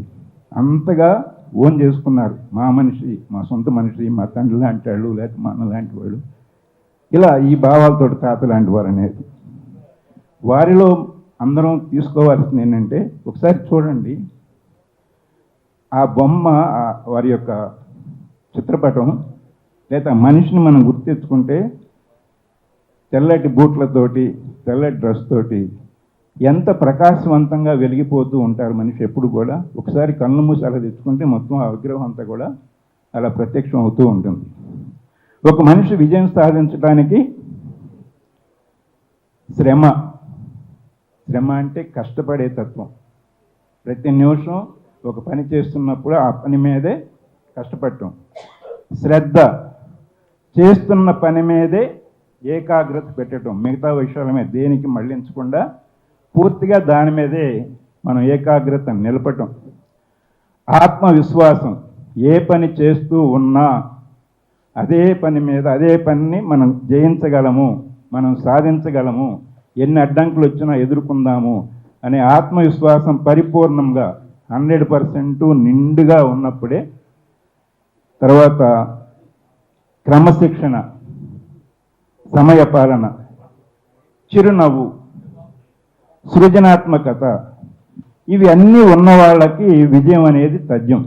ఈ లక్షణాలన్నీ ఉండాలి. విజయం సాధించాలంటే ఆత్మవిశ్వాసము, శ్రమ, శ్రద్ధ, క్రమశిక్షణ, సమయపాలన, చిరునవ్వు, ఇవన్నీ ఉన్నప్పుడు ఆ మనిషికి ఆ విజయం అనేది సొంతం అవుతుంది. వీటన్నిటికీ ప్రతిరూపమే రామోజీరావు గారు. అందుకే ఆ విజయాలు అనేది సిద్ధిస్తూ ఉంటాయి. ఒకసారి మనకి ఎప్పుడైనా అపజయం కలుగుతుంది, ఓడిపోబోతున్నాము అనే ఆ అభిప్రాయం మనకు ఏర్పడినప్పుడు ఒకసారి కళ్ళు మూసుకున్న ఆ రూపాన్ని మనం కనుక దర్శించగలిగితే మనం ఖచ్చితంగా విజయానికి చేరువవుతాం. అంటే ఆ ఇన్స్పిరేషను వారు ఇవ్వగలుగుతారు. అంటే ఎందుకంటే వారు చూడండి, కొన్ని విషయాల్లో మనం ఊహించడానికే భయపడతాం. ఉదాహరణకి ఫిల్మ్ సిటీ, ఎవరన్నా ఊహించి అన్ని వేల కోట్లు లక్షలు అక్కడ పెట్టగలవండి? అంత ధైర్యం ఉంటుందా? సో దాన్ని విశ్వంగా అందరూ వచ్చి ఇక్కడికి రాగలుగుతున్నారంటే, ఇందాక నేను విశ్వవ్యాప్తం ఉంది, అదే నేను అన్ని చాట్ల నుంచి అక్కడికి కానీ ఏదో విధంగా కానీ చేరుకోవటం జరుగుతూ ఉంది. సో వారి నుంచి అన్నీ కూడా తీసుకుంటూ వారి లక్షణాలను మనం సంస్థలో పనిచేస్తున్నప్పుడు మీకు ఒక విషయం చెప్పాలండి. ఆ ఈనాడు గ్రూప్స్లో పనిచేస్తున్నామని అంటే ఇవాళ మీకు తెలియదు కాదు. మగపిల్లలకి ప్రత్యేకంగా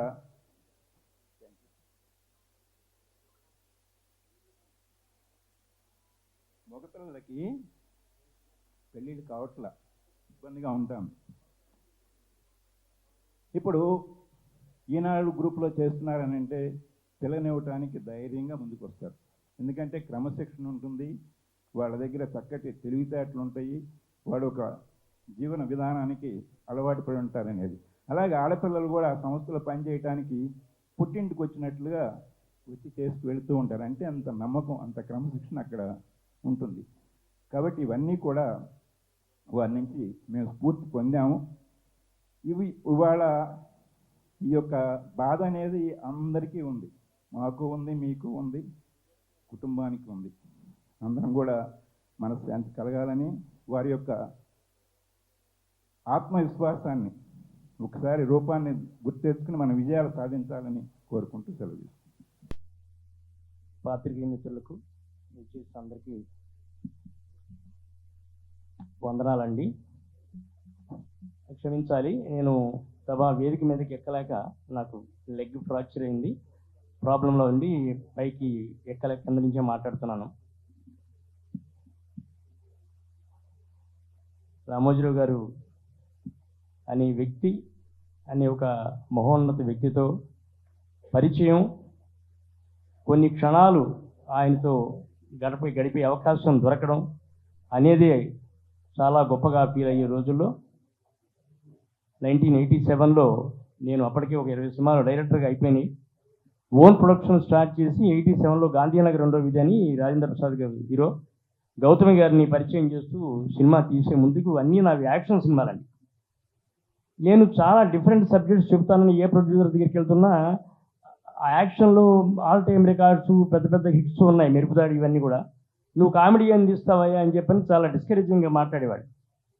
ఆ సమయంలో నేను రామోజీరావు గారిని అప్రోచ్ అయ్యి, సార్ నేను మంచి కామెడీ కథ చెప్తాను, నేను కామెడీ సినిమా చేయాలనుందంటే, ఫస్ట్ పర్సన్ లైఫ్లో అంటే నీకు బ్రాండ్ ఉంది, ఇలాంటి సినిమాలు తీసావు, నువ్వు కామెడీ తీయగలవా అనేటువంటి ప్రశ్న వేయకుండా కథ చెప్పమని చెప్పి అడిగి సబ్జెక్ట్ చెప్పాక, అప్పటికి నేను ఉషా కిరణ్లో ప్రొడక్షను సినిమాలు అనేది అంత ఉధృతం స్టార్ట్ అవ్వలేదండి. నేనే ఓన్ ప్రొడక్షన్ చేస్తానని చెబితే నా భుజం సరిచి వెనక ఉండి నన్ను అన్ని విధాలా సపోర్ట్ చేసి నిలబెట్టిన వ్యక్తి రామోజీరావు గారు. నా own production first film Gandhinagar 2nd street 100 days film, super hit film అండి. అక్కడి నుంచి నేను ఇప్పటిదాకా 16 ఓన్ ప్రొడక్షన్స్ చేశాను. 16 పిక్చర్స్లో ఏ ఒక్క పిక్చరు మయూరిలోంచి రిలీజ్ కాకుండా లేదు. అన్ని సినిమాలు మయూరిలో, దాదాపు 16 సినిమాల ఓన్ ప్రొడక్షన్ సినిమాలు అన్నీ కూడా మయూరి ద్వారా ఏదో ఒక ఏరియా ఎంటైర్ ఆంధ్రప్రదేశ్ అలా చేస్తూ అన్ని సంవత్సరాలు నేను ఆ మహోన్నతమైన వ్యక్తితో వీలైనన్ని సార్లు చాలా దగ్గరగా గడిపే అదృష్టం నాకు దక్కింది. అటువంటి మహామనిషి నాకు చాలా సంతోషమైన విషయాలు ఏమిటంటే, ఫస్ట్ ప్రొడక్షన్ స్టార్ట్ చేయడానికి వెనక నన్ను భుజం తట్టి ముందుకు నడిపించిన వ్యక్తిగా కాకుండా, ఫస్ట్ నా నెక్స్ట్ ఫిల్మ్ అండి ఆగస్టు 15 రాత్రి సినిమా నేను తీస్తే first time I think Sambasivarao ఇక్కడే ఉన్నారు, మయూరిలో అవుట్ రైడ్ కొన్న మొదటి సినిమా అని నాకు అప్పటికి రామారావు గారు వాళ్ళు చెప్పింది. అంత ఎగ్జైట్ అయ్యారు ఆ సినిమా చూసి. అంతకు ముంచే పరిచయం అని అమల గారిని ఇంట్రడ్యూస్ చేస్తూ తీసిన సినిమా అది చూశారు. ఆకలి నీకు దోహాలని ఒక రెవల్యూషనరీ సినిమా అది చూశారు. తర్వాత కామెడీ గాంధీనగర్ చూశారు, యాక్షన్ ఓరియంటెడ్ ఆగస్టు 15 రాత్రి చూశారు. ఈ 4 చూశాక ఒకరోజు నన్ను పిలిచి చెప్పారు, నువ్వు ప్రొడక్షన్ మానేవయ్యా, నీలో మంచి డైరెక్టర్ ఉన్నాడు, మంచి కథకుడు ఉన్నాడు, ఇన్ని ఉండి నువ్వు ఎందుకు ఆ ప్రొడక్షన్ నువ్వు చేస్తావు, ప్రొడక్షన్ మానేస్తే ఎందుకైనా గొప్ప సినిమాలు తీస్తావు అని చెప్పి మయూరిలో నాకు కంటిన్యూస్గా 2 సినిమాలు నువ్వు చేస్తున్నావు సంవత్సరానికి, నువ్వు ప్రొడక్షన్ మొత్తం మాని కాన్సన్ట్రేట్ చేయమని చెప్పారు. తర్వాత అఫ్కోర్స్ అంత చనువు ఉండి అంత దగ్గరగా ఉండి కూడా దురదృష్టం, సో మెనీ రీజన్స్ నేను ఉషాకిరణలో సినిమా డైరెక్ట్ చేయలేకపోయాను. కానీ అటువంటి ఒక మహా వ్యక్తితో చాలా దగ్గరగా గడిపి ఆయన మాట్లాడుతుంటే స్పెల్ బౌండ్, అంతే మనం చెవులు రిక్కించి వినాలి, అదొక విశ్వవిద్యాలయం. ఎవ్రీ వర్డ్ ఈజ్ ఏ ఒక వేదంలాగా అంత అటువంటి అనుభవశాలి సకలకళా కోవిదుడు మహోన్నతమైన వ్యక్తి. ఆయన దగ్గర నుంచి మా డైరెక్ట్ మేమే కాదు ఎవరం, ప్రతి ఒక్కళ్ళు ఎవరైనా సరే, ఒక పారిశ్రామికవేత్త అవచ్చు, మన వినోద రంగంలో కావచ్చు, అన్ని రకాల కూడా అన్ని చోట్ల ఎక్కడ అడుగు పెడితే ఎక్కడ ఆయన అఖండ విజయాలు చరిత్రలు సృష్టించినటువంటి ఒక very rare one in million very rare personality. వారి మరణానికి చాలా వారు చెప్పినట్టు సాంబశివరావు గారు చెప్పినట్టు మన సినిమా వాళ్ళు కాదు, ప్రపంచంలో తెలుగు వాళ్ళు ఎక్కడ ఉంటే వాళ్ళందరూ వాళ్ళ ఇంట్లో ఒక మహోన్నత వ్యక్తిని పోగొట్టుకున్న భావంలో ఉన్నారు ఇవాళ. సో రాబోయే ఎన్నో జనరేషన్స్కి చాలా ఆదర్శమూర్తిగా ఇన్స్పైరర్గా మిగిలిపోయిన ఆ మహానుభావుడికి శ్రద్ధాంజలి ఘటిస్తూ ఆయన ఆత్మకు శాంతికి చేకూరాలని కోరుకుంటూ ఆ కుటుంబానికి నా ప్రగాఢ సానుభూతి తెలుపుకుంటున్నా. మా యూనియన్ తరపు నుంచి సంతాపం సార్. నిన్న చూస్తుంటే అంటే మా యూనియన్ తరపు నుంచి నేను కొరవని చెప్పేంత అర్హత నాకు లేదు సార్. కానీ టోటల్ ఇండస్ట్రీ మొత్తం ఆయన్ని అన్ని ఛానళ్ళు చూస్తుంటే ఏ ఛానల్ కానీ ఆయన గొప్పతనాన్ని, ఆయన ఒక సామ్రాజ్యం ఎంత గొప్పగా నిర్మించారు అనేది ఒక కష్టజీవిగా ఒక సామాన్యుడిగా వచ్చి ఒక నిలువెత్తు నిదర్శనమై మన ఇండస్ట్రీలో అందరికీ కూడా ఒక గొప్ప మహోన్నత వ్యక్తిగా ఈరోజు మా ఇండస్ట్రీ గొప్ప వ్యక్తిగా మేము చెప్పుకునేంత ఆయన కోసం ఇంత గొప్పగా మాట్లాడుకుంటున్నాం అంటే ఇండస్ట్రీ అంతా ఒకటే. ఆయన కోసం సంతాపంగా మా యూనియన్ తరపు నుంచి సంతాపం తెలియజేస్తున్నాం సార్. చాలా సంతోషం. Thank you. ఫిల్మ్ ఇండస్ట్రీలో ఎంతోమంది ప్రొడ్యూసర్స్ ఉన్నారు, ఎంతోమంది ఉన్నారు. కొత్త వాళ్ళని అంటే కొత్త టెక్నీషియన్స్ని, కొత్త రచయితల్ని తీసుకొచ్చి ఒక విభిన్న సినిమాలు, ఒక సినిమాకి తేడా లేకుండా ప్రతిఘటన ఒక స్టైల్ అయితే, మౌన పోరాటం ఒక స్టైల్ అయితే, మయూరి ఒక స్టైల్ అయితే, అశ్విని ఒక స్టైల్ అయితే, పూజకు పనికిరాని పువ్వు, అలా రకరకాల స్టైల్స్. అంటే ఉషా కిరణ్ మూవీస్ ఆ సముద్రం నుంచి అలా ఉషా కిరణాలు వస్తూ ఉంటే ప్రేక్షకులు కార్లు మాకు ఓడియన్ థియేటర్లో లెక్క చూసుకుంటే 120 కార్లు ఉన్నాయంటే ఓహో మయూరి సినిమా రిలీజ్ అయిందంట అని అనుకునే స్థాయిలో, ప్లస్ ప్రొడ్యూసర్స్కి ఇబ్బంది అని మొత్తం ఆంధ్రప్రదేశ్, తెలంగాణ 2 రాష్ట్రాలు, కర్ణాటక, తమిళనాడు అన్ని చోట్ల మయూరి సంస్థను స్థాపించి సింగిల్ విండోలో ప్రొడ్యూసర్స్ రిలీజ్ చేసుకునే అవకాశం కల్పించడం. అలాగే థియేటర్స్ కొంచెం బాగా పాడైపోతే ఆ పాడైపోయిన థియేటర్స్ని రెనోవేట్ చేసి బ్రహ్మాండంగా థియేటర్స్కి చూపించే అవకాశం. అంటే ఇవాళ ఒక్కొక్కళ్ళు లక్షల మార్జిన్ లాగా కాకుండా చాలా మినిమం 1000-2000 మార్జిన్ లాగా పెట్టుకుని అలా నడుపుతూ ఇండస్ట్రీకి ఏమైనా సేవ చేసిన ఎవరైనా వ్యక్తి ఉన్నారంటే that is one and only Ramoji Rao. ఒక పేపర్గా ఒక ఈనాడు. అలాగే ఇవాళ ఎన్నో పాత సినిమాలు, బ్లాక్ అండ్ వైట్ సినిమాలు ఇవాళ అన్ని స్టోర్ చేసి అవన్నీ కొని అవన్నీ జాగ్రత్త చేసి భావి తరాలకి ఆ సినిమాలని పెట్టుకోవడానికి ఈటీవీ పెడతాం, ప్లస్ అలాగే ఓటీటీ ప్లాట్ఫామ్ లాగా పెడతాం. అలా ప్రతిదీ ఇది అని చెప్పడానికి లేకుండా సమాజానికి ఉపయోగపడే పనులు, సమాజానికి ఒక అక్షరం అనే ఆయుధంతో సమాజంలో ఉన్న అవినీతిని కానీ, సమాజంలో ఉన్న రుగ్మతలను కానీ, సమాజంలో ఉన్న పైశాచిక తత్వాలను కానీ, అన్నింటినీ సైకో పాలనలు కానీ తరిమి కొట్టిన ఘనత ఒక రామోజీరావుకి చెందుద్ది. ఆయన 4వ తారీఖు రిజల్ట్ చూసి సంతోషంగా అమ్మయ్య సైకో పాలన పోయింది, దరిద్రం వదిలిపోయింది, హ్యాపీ.